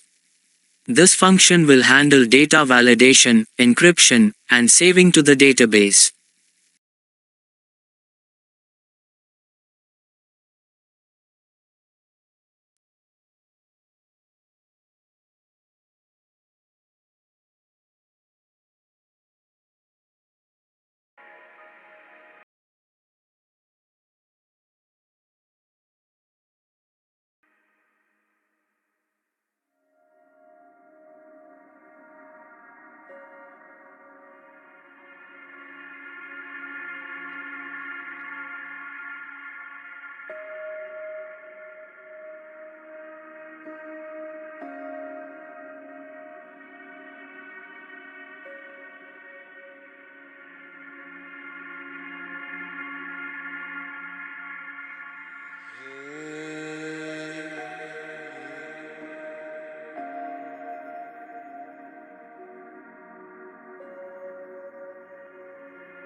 We define the save_secrets function as an async function because it will interact with the database.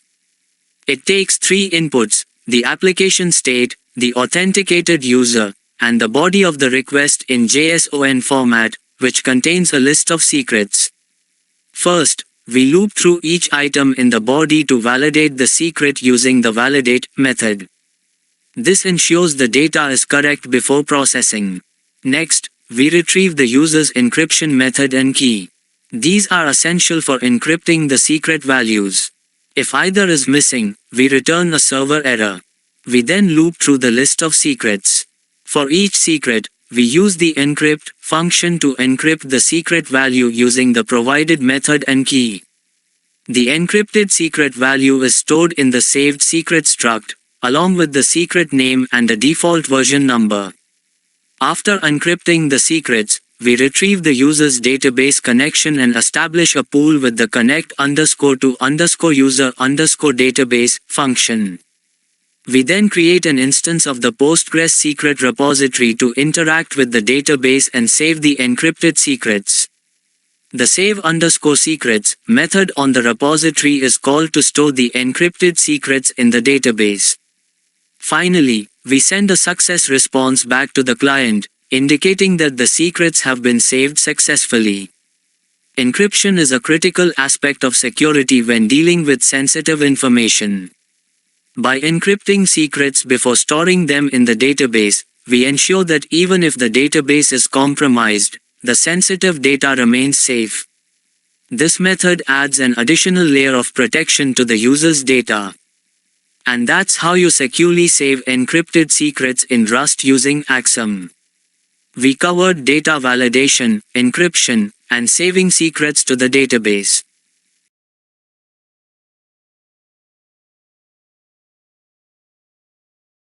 Now, we'll be implementing a secure way to edit user secrets using Rust and Axum. We'll walk through the code for the edit_secrets function in our secrets.rs file, focusing on encryption and updating the database.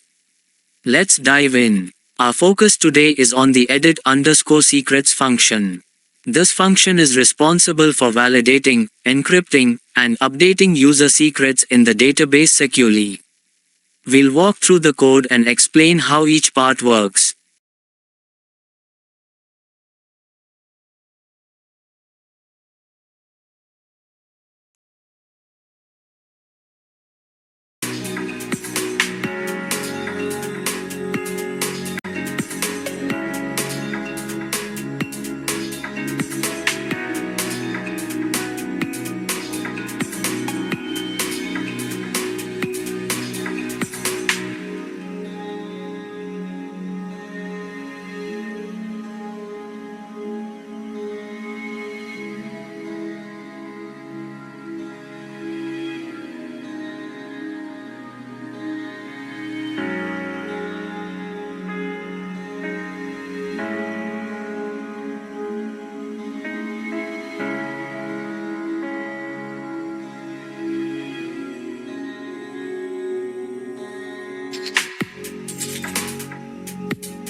The edit_secrets function is defined as asynchronous because it interacts with external systems like the database.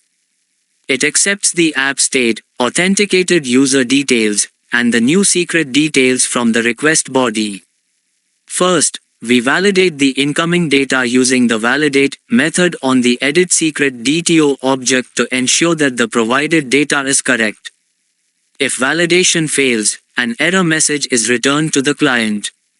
Next, we extract the authenticated user's information from the JWT token using the extension user argument.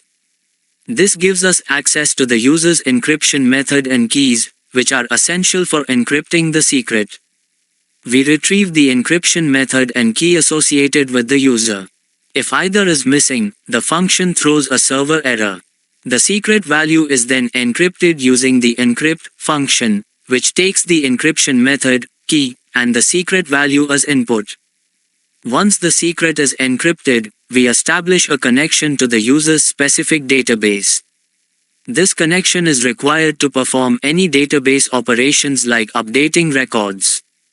Using the Postgres secret repository, we call the edit_secrets method, which updates the secret's name and encrypted value in the database. The secret is identified using the id from the request body. Finally, we send a JSON response back to the client indicating that the secret has been successfully updated. By encrypting sensitive data like secrets before storing them, we add a layer of security to ensure that even if the database is compromised, attackers cannot read the sensitive information. This encryption process is crucial for safeguarding user data. That's how you securely edit user secrets in Rust using Axum and encryption. We validated the input, encrypted the new secret, and updated the database securely.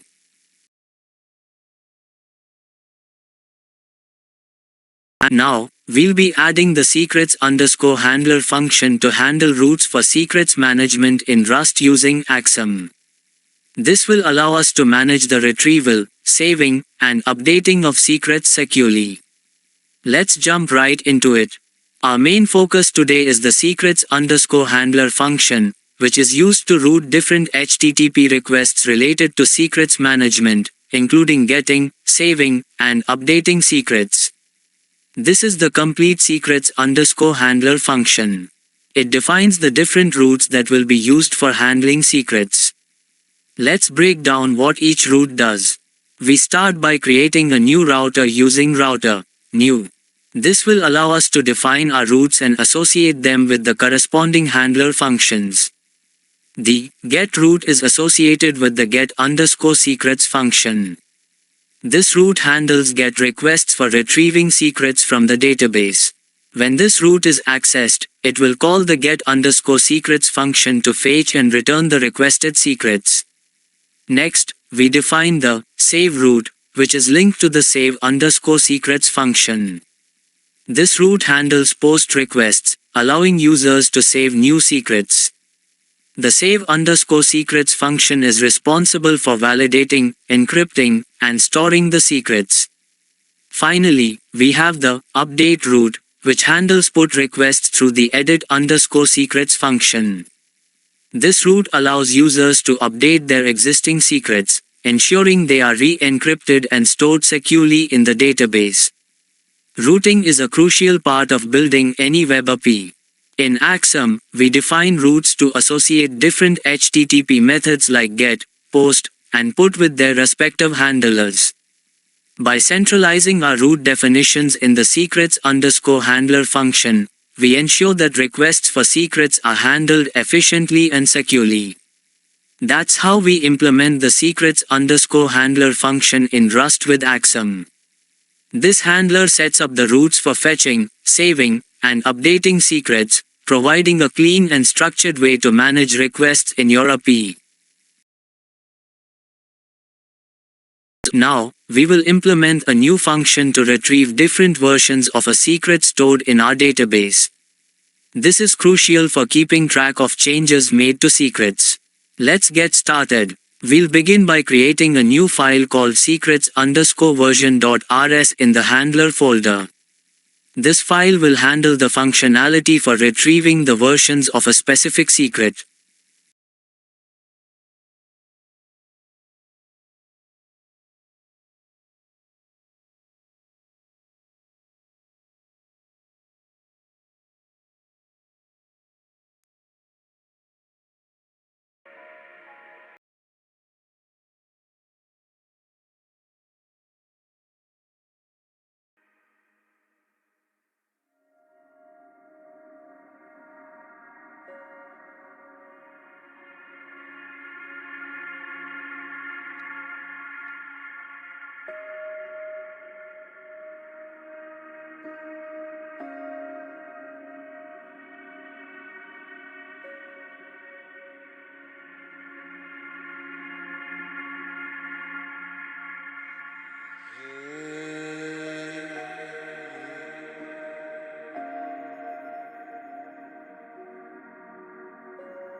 This is the complete code for the get_secret_version function.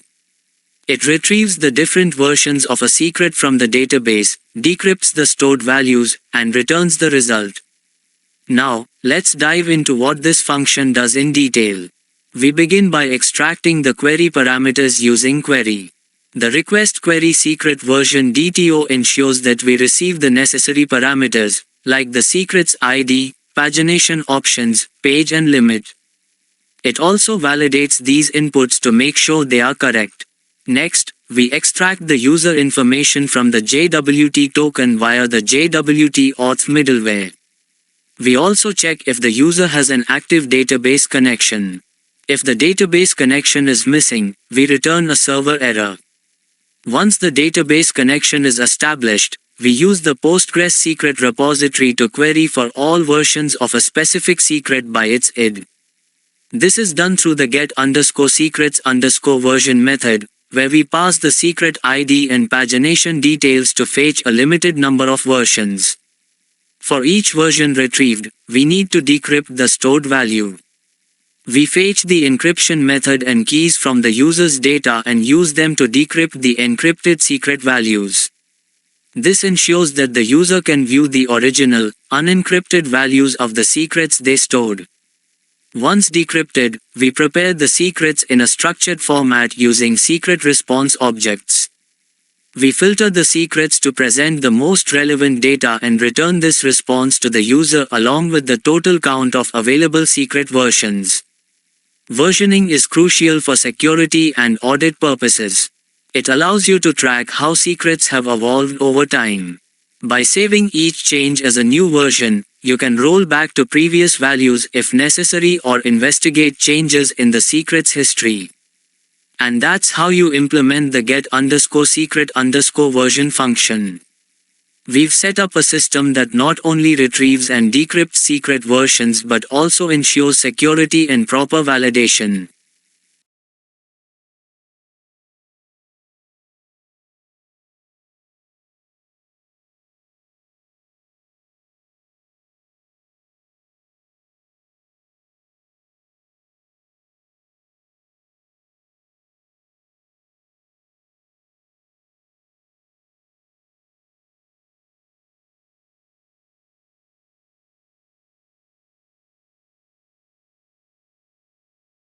Now, we'll be implementing a simple yet important function, setting up a root handler for secret versions.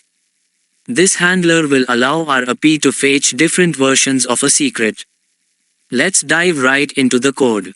We'll start by creating a new file in the handler folder, named secrets_version.rs. This file will contain the routing logic for our secret versions API endpoint. This is the complete code for our secrets_version_handler function. It's very simple and straightforward, but it's an essential part of our API structure. Now, let's break down what this code does. First, we create a new router using router new. This is the base where we'll define the routes related to secret versions. The Axum router helps in defining routes and directing requests to their respective handler functions. Next, we define a route, get, which is a GET request. This route points to the function get_secret_version that we previously implemented. This is where the actual logic of fetching and decrypting secret versions is executed. By defining the route here, we are essentially exposing this function as part of our API. While this may seem like a small function, route handlers are critical in any API. They define how the application will handle incoming HTTP requests. Without proper routing, our functions would be inaccessible. In this case, our secrets_version_handler ensures that requests for secret versions hit the right function to retrieve and decrypt secret versions. And that's it. We've successfully set up a handler for secret versions, linking our get_secret_version function to a route. Now, we'll be building a key-based secret retrieval function in Rust. We'll walk through how to securely fetch a secret by its key using Axum for routing and PostgreSQL for data storage. Let's jump into it. First, let's create a new file called keys.rs in our handler folder. This file will handle the logic for retrieving a secret based on a provided API key and secret ID.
We start by receiving query parameters from the request, which include a key, the user's API key, and a secret, the secret's ID. These are passed using Axum's query extractor to easily grab the values from the URL. Next, we fetch the user by their API key from our database. We use app_state, db_client.get_user to check if the API key matches any user. If no user is found, we return an unauthorized error. Once we've verified the user, we retrieve their specific database connection details. We use these details to establish a connection to the user's database where the secrets are stored. After connecting to the database, we use Postgres secret repository to fetch the secret by its ID. The secret is stored in an encrypted format, so we retrieve the encryption method and keys associated with the user. We then decrypt the secret using the decrypt function. Once decrypted, we prepare the secret value to send as a response in the form of request query secret by key response DTO. This is returned as a JSON response back to the client. This function is crucial in cases where we need to provide secure access to secrets using an API key. By adding encryption and validation layers, we ensure that only authorized users with valid API keys can retrieve secrets, maintaining the security and privacy of the system.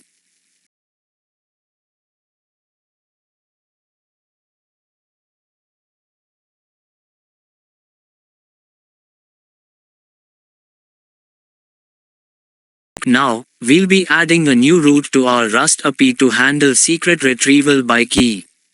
Let's walk through how to set up this route using Axum and connect it to our previously built function. Let's dive in. First, let's open the keys.rs file where we'll add our new route for handling secret key requests.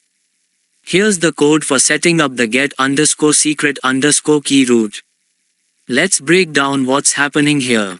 We start by creating a new router instance using router new. This is where we define the routes that our API will expose for secret retrieval.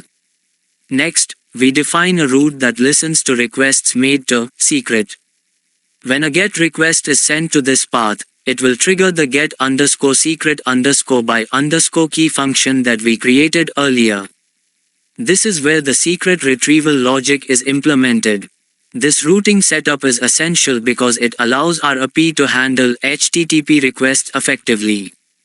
By defining routes like secret, we can map specific paths to the right functionality, making our API more organized and easier to maintain.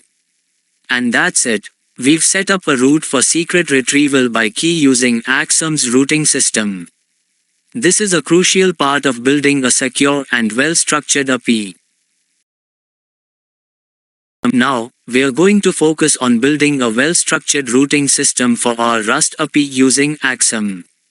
This routing system will serve as the foundation of our application, handling authentication, users, settings, secrets, and more. Let's get started. First, let's create a new file in the src folder called routes.rs. This is where we'll define all the routes for our application.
We start by creating a function called create_router, which takes in an app_state parameter of type arc less than app state greater than. This function is responsible for setting up all the routes of our API and returning the main router object. Inside this function, we define the API routes using Axum's nest method. The nest function allows us to group routes under a common path. For example, we have routes like auth, users, setting, secrets, and more. The auth route handles authentication requests and is connected to the auth_handler function. The users route is where all user-related API calls go, protected by authentication middleware. For handling settings, we nest the setting route and add middleware to protect these routes as well. For secret management and versioning, we define the secrets and secrets_version routes. These routes are also protected by authentication middleware, ensuring that only authorized users can access them. For routes like users, setting, and secrets, we've added a middleware layer using the layer method. This middleware, auth, ensures that these routes can only be accessed by authenticated users. Additionally, we have the keys route, which allows users to retrieve secrets based on an API key using the get_secret_key function. We also add some global middleware layers. The trace layer is used for logging requests, while extension app_state injects our shared application state into each route. Finally, we nest the entire API_route under API. This means all our routes, like auth and users, will now be accessible under API, auth, API, users, and so on. And that's it. We've successfully created and explained a routing system in Rust using Axum. With this setup, our API is now well organized and secure. Now, we're going to update our main.rs file to properly integrate the routing system we set up in the previous section. This step will ensure that our routes are fully functional and connected to the rest of our API. Let's dive in. First, let's open up our main.rs file. This is the entry point of our Rust API project, where we set up our server, middleware, and routes. In the previous version of our application, we initialized the router like this. This line of code initializes a new, empty router and adds a CORS layer to handle cross-origin resource sharing. While this worked for basic setups, now that we've built a robust routing system in the routes.rs file, we need to update this to use our create_router function. Let's update this line to use our newly created routing system. Here, we're calling the create_router function, which we built in routes.rs.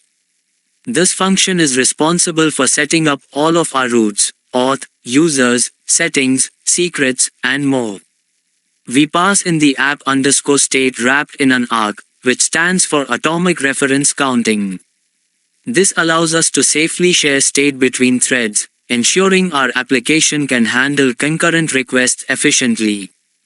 We're still adding the CORS middleware layer, but now it's applied to the routes managed by our create_router function.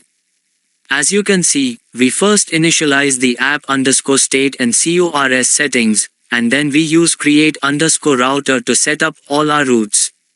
Finally, we start the Axum server, listening for incoming requests.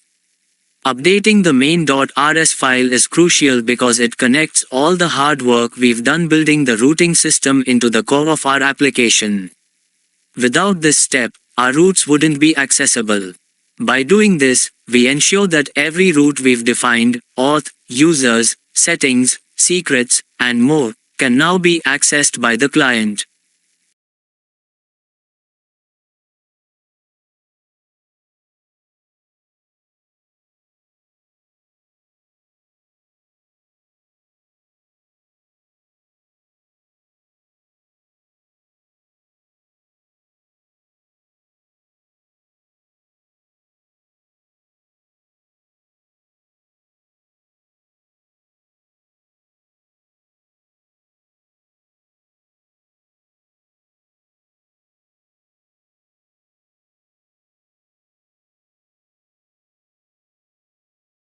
Now, we've officially completed our Rust backend, and now it's time to run it and see everything in action. After that, we'll jump into the exciting part, building our front end using SvelteKit. Let's get started. Now, to start the Rust server, run the following command. This will launch the server on localhost 8000 by default. Let's open the terminal and watch it come to life.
Now, our backend is running.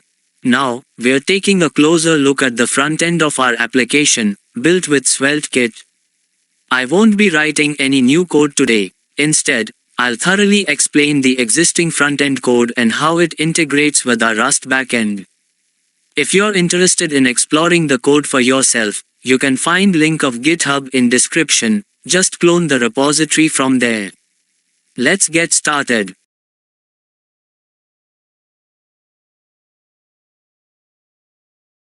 Now, we'll dive into the global API call function, located in the global API call TS file within our SvelteKit project. This function plays a vital role in handling API calls throughout our application. Let's take a closer look. Here we are in the src lib API folder, and you can see the global API call TS file. Let's open it up to examine the code inside. This file starts by importing a custom error class called redirectError from errorutils. This will help us manage specific error scenarios in our API calls. Next, we have an interface called global API call props. This defines the shape of the object we expect when calling the global API call function. It requires two properties, URL, which is a string representing the API endpoint, and options, which is of type request init to configure the fetch request. Now, let's dive into the global API call function itself. This function is declared as asynchronous, allowing us to use the await keyword for our fetch requests. The function takes an object with URL and options, and it calls the fetch method with these parameters. One important point is the credentials, include, option, which allows us to include cookies in the request. This is crucial for managing user sessions. After making the fetch call, we check the response status. If the response status is 401, we throw a redirect error. This custom error will redirect users to the logout page if their session has expired. This is a great way to handle authentication issues centrally. If the response is not okay, we read the response text and throw a new error, providing detailed information about what went wrong. This way, we have more context when debugging API issues. In the catch block, we log the error to the console for debugging purposes and then rethrow the error. This allows other parts of the application to handle it appropriately, ensuring we maintain a good user experience. To give you an idea of how we might use this function, let's look at a simple example. When we need to fetch user data, we can call global API call with the appropriate URL and options. This keeps our API calls consistent and manageable throughout the app. Now, we'll be diving into the error utils, TS file located in our API folder. This file contains important classes and functions for handling errors in our SvelteKit application. Let's take a closer look. Here we are in the src lib API folder, and I've opened the error utils TS file. This file provides a structured way to manage errors in our application, which is crucial for providing a smooth user experience. First, we have the API error class, which extends the built-in error class. This class allows us to create custom application-specific errors. The constructor takes two parameters, status, which is a number representing the HTTP status code, and message, which is a string containing the error message. Inside the constructor, we call super message to set the error message for the instance and then assign the status to the status property. We also set the name property to API error to easily identify this error type in logs and debugging. Next, we have the redirect error class. This class is similar to API error, but it's specifically used for handling redirect-related errors. The constructor takes three parameters, status, location, and an optional message. It also calls super with a default message if none is provided. Like API error, we set the name property to redirect error for better identification. Now let's look at the handle API error function, which takes an error of type unknown as its parameter. This function centralizes our error handling logic. We start by checking if the error is an instance of API error. If it is, we return an object with the status and message. If it's a redirect error, we include the location in the return object as well. For generic errors, we check if the error is an instance of the base error class. We look for specific messages to return meaningful status codes and messages. For example, if the error message contains JSON deserialize error, we return a 400 status with a user-friendly message. We also handle errors that include HTTP error in their message. We extract the status and message from the string and attempt to parse any JSON message included. If parsing fails, we default to the original message. If the error is not recognized, we fall back to a generic 500 status with a message indicating an unexpected error. And that wraps up our exploration of the error utils TS file. By using custom error classes and a centralized error handling function, we can make our SvelteKit application more robust and user-friendly. Now, we are diving into the action utils TS file found in our API folder. This file contains a utility function that helps manage actions and handle errors in our SvelteKit application. Let's get started. Here we are in the src lib api folder, and I've opened the action utils ts file. This file provides a function that wraps our action handlers, allowing us to handle success and error responses gracefully. At the top, we import fail and redirect from svelte.js kit, which are used for managing responses, and we also import handle api error from our error utils ts file to handle any errors that occur. Next, we have the action options interface. This defines the options we can pass to our with action handler function. The options include return form on error, a boolean indicating if we want to return the form data when there's an error. Default form. This can hold the default form values to be returned. Error response key. This specifies the key to use for the error response. Form key. This specifies the key to use for the form data in the response. Now, let's look at the with action handler function, which is a generic asynchronous function that accepts an action and options.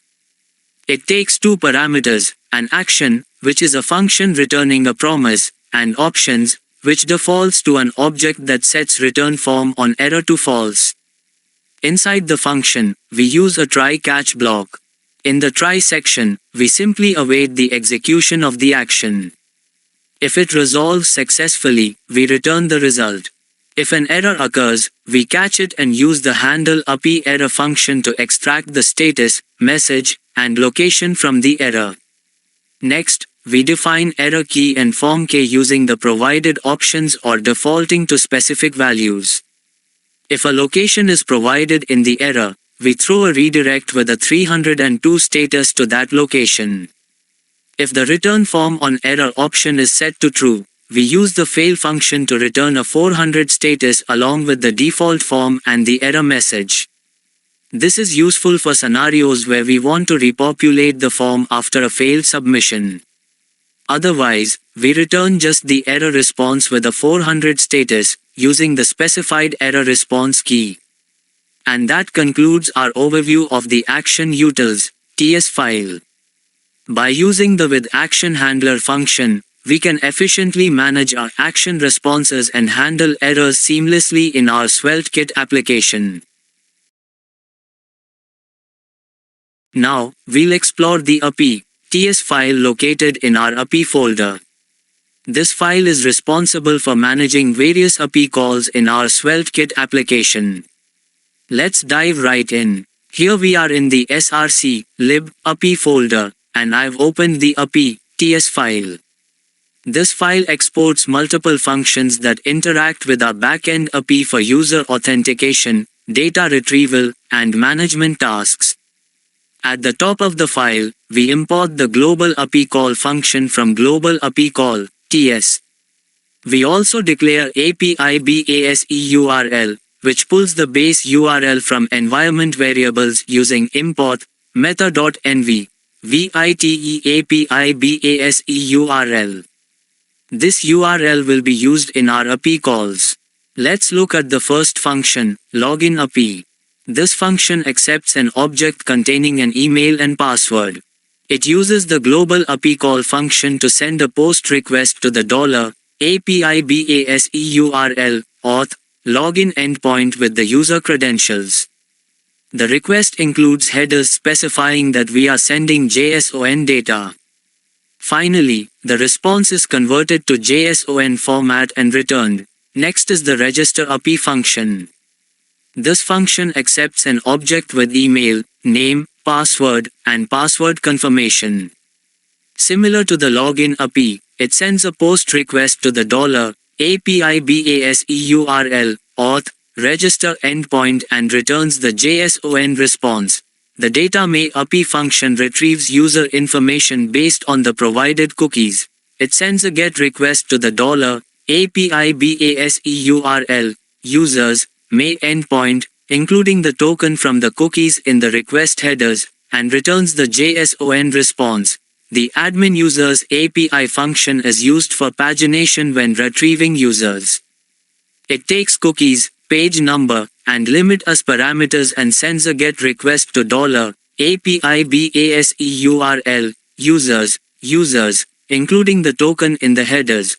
We also have functions for updating user details, including updated username API, updated user role API, and updated user password API. Each of these functions takes the required parameters, sends a PUT request to the corresponding endpoints, and includes the token in the headers. They return the JSON response from the server. Moving on, we have functions like database configuration API and encryption method API, which are used for configuring database settings and encryption methods. Both functions send POST requests to their respective endpoints, including the necessary parameters and token in the headers, and return the JSON response. Lastly, we have several functions for managing secrets, such as getSecrets API, getSecretsVersion API, SaveSecrets API, and UpdateSecrets API. These functions handle getting, saving, and updating secrets by sending GET or POST requests with appropriate parameters and returning JSON responses. They also include the token in the headers for authentication, and that wraps up our exploration of the API/TS file. By defining these functions, we can easily manage API calls in our SvelteKit application for authentication and user management.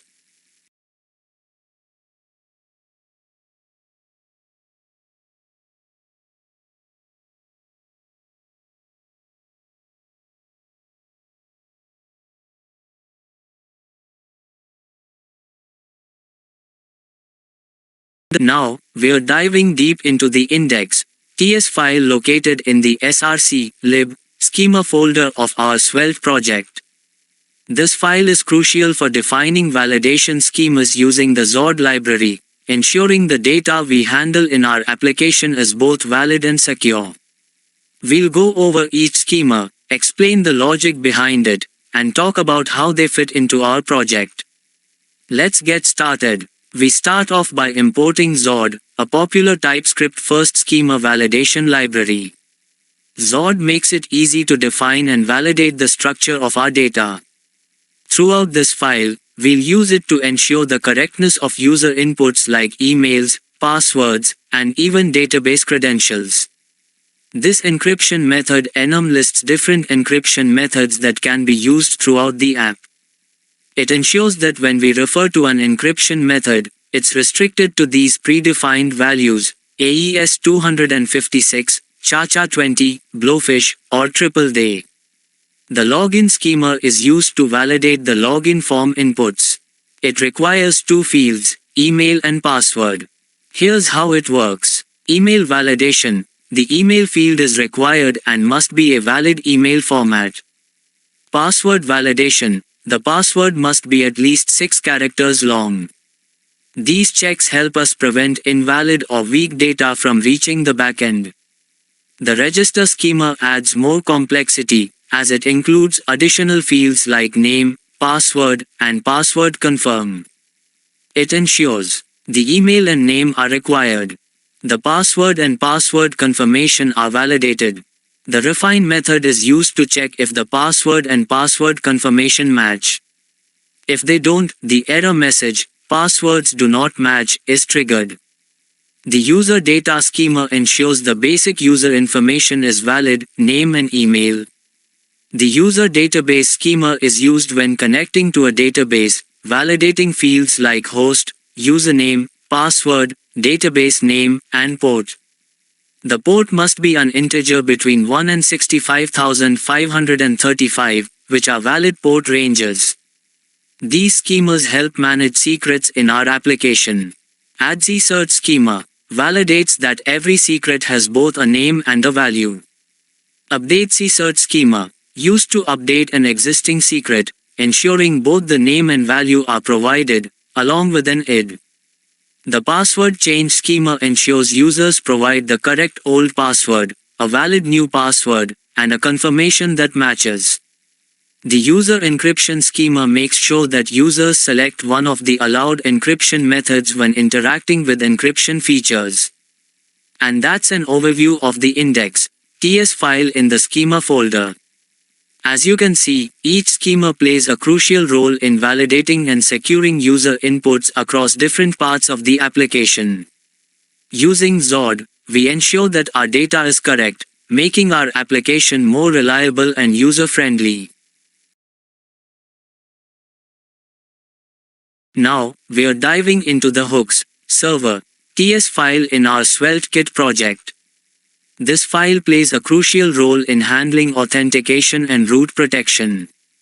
We'll break down how the handle function works and ensures security within the app. So, let's get started. First, let's take a look at the code inside hooks, server, TS. This file manages incoming requests and responses globally across our app. We're using it to ensure that certain routes are protected, meaning users will need to be authenticated before accessing them. We're also defining how users get redirected based on their authentication status or any missing information in their profile. Now let's break it down step by step. At the top, we import two key elements. Data.me API from our custom API module, which is responsible for fetching the user's data based on their authentication token. The handle type from SvelteKit, which is the type for the handle function that we are about to use. Next, we define a handle function. This function gets executed before every request, so we can use it to modify responses, perform redirects, or run middleware logic. The function receives two important arguments, event and resolve. Event gives us access to the request details, such as the URL and cookies. Resolve is used to process the request and generate the response. The first thing we do inside the handle function is retrieve the token from the user's cookies. This token is what proves the user is logged in. If there's no token, that means the user is either not logged in or the token has expired. We'll see how that impacts the routing logic in a moment. We define three sets of routes. Protected paths, pages that require authentication, such as database, encryption, secret, profile, and logout. Public paths, pages that don't require authentication, like API keys or certain public endpoints. Auth paths, pages like login and register that should only be accessed by unauthenticated users. We then check whether the current request path belongs to any of these groups. If the current path is public, we allow access immediately without any authentication checks. If the path is protected and the user doesn't have a token, we redirect them to the login page. This ensures that sensitive areas of the app are only accessible by authenticated users. Next, if a token is present, we attempt to fetch the user's data using Data.me API. If the token is valid and the API response is successful, we extract the user data.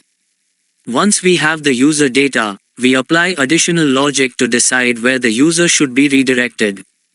No user data. If the user data is missing or invalid, they are redirected to the logout page.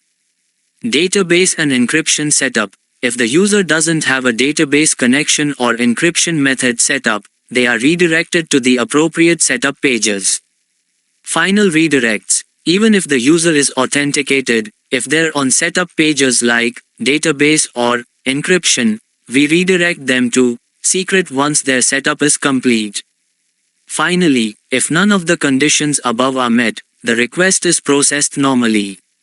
This file plays a critical role in keeping your application secure, ensuring that only authenticated users can access certain pages and redirecting them if necessary.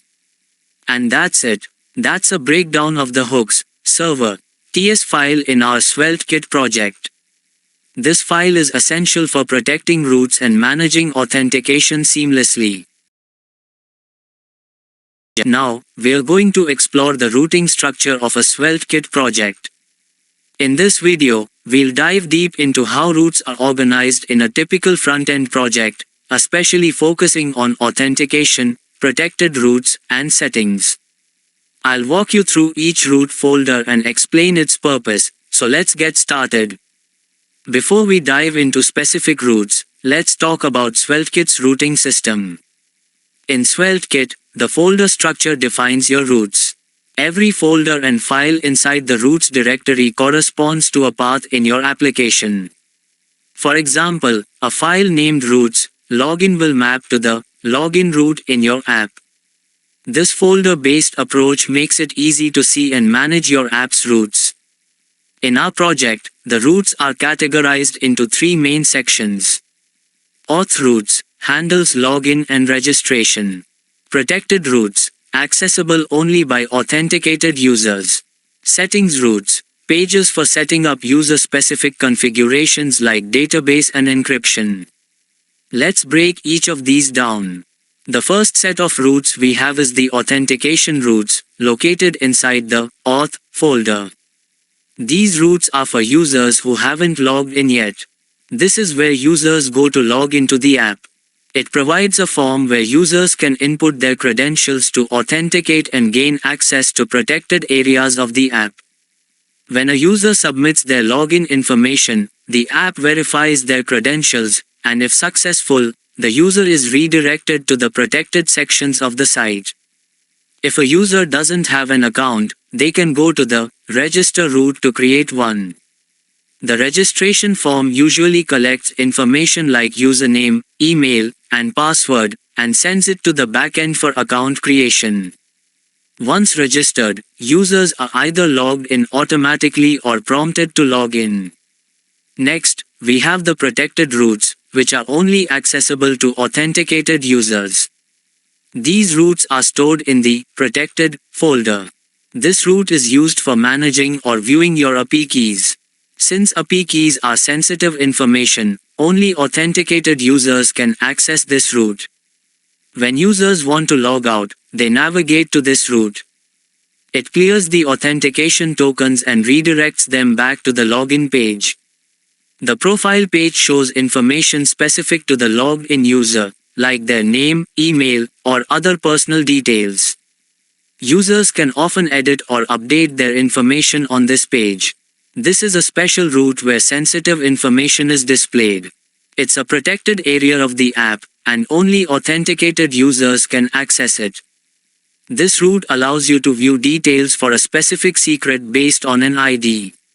For example, secret 123 might display secret information with the Idaho 123. Users who need to set up or manage their database connections go to the database route. This is particularly important for apps that require personalized data storage. In this route, users can configure or view their encryption methods, ensuring data security in the app. It's an essential setup for applications that deal with sensitive data. This route is accessible to users who may not be logged in and allows them to generate or retrieve an API key. It's often used in applications where users or external systems need access to the API, even without full authentication. To recap, the routes in this SvelteKit project are divided into auth routes like login and register, which manage user authentication. Protected routes like profile, API key, and secret, which are only accessible to logged-in users. Settings routes like database and encryption, where users can configure their data. Public API routes like API key, which are available even without authentication. Each of these routes has a specific purpose, making it easier to structure your app and protect certain areas while allowing public access to others. And that's a full breakdown of the routing structure in a SvelteKit project. This system makes it easy to organize routes while maintaining security and flexibility.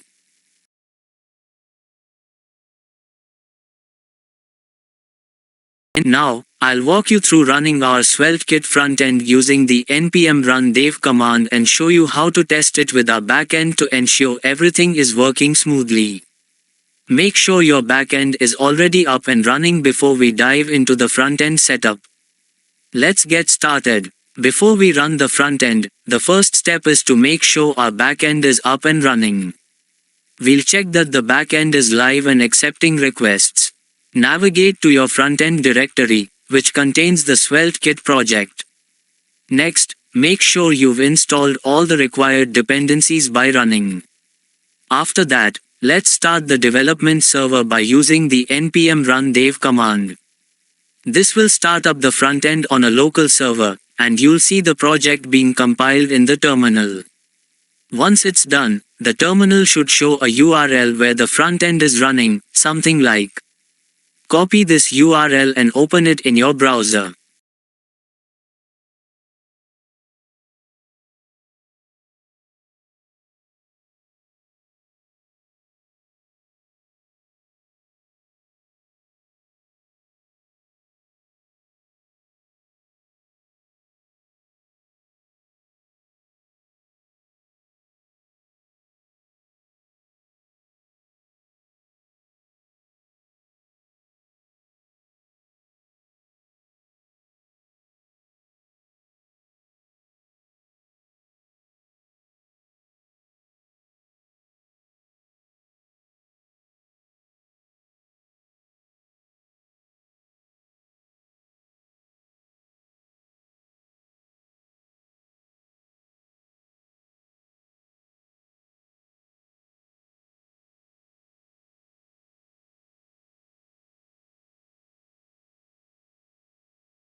And that brings us to the end of our deep dive into the secret management project. Today, we explored how to securely manage secrets, apply 4 types of encryption, and use API keys for seamless access, with versioning to keep track of all your sensitive data. If you want to support this project, please consider donating. Every little bit helps. You can find the donation link in the description below. And don't forget to join our Discord community, where we discuss development, security best practices, and much more. Thanks for watching. Make sure to like, subscribe, and share this video. See you in the next one, and as always, happy coding!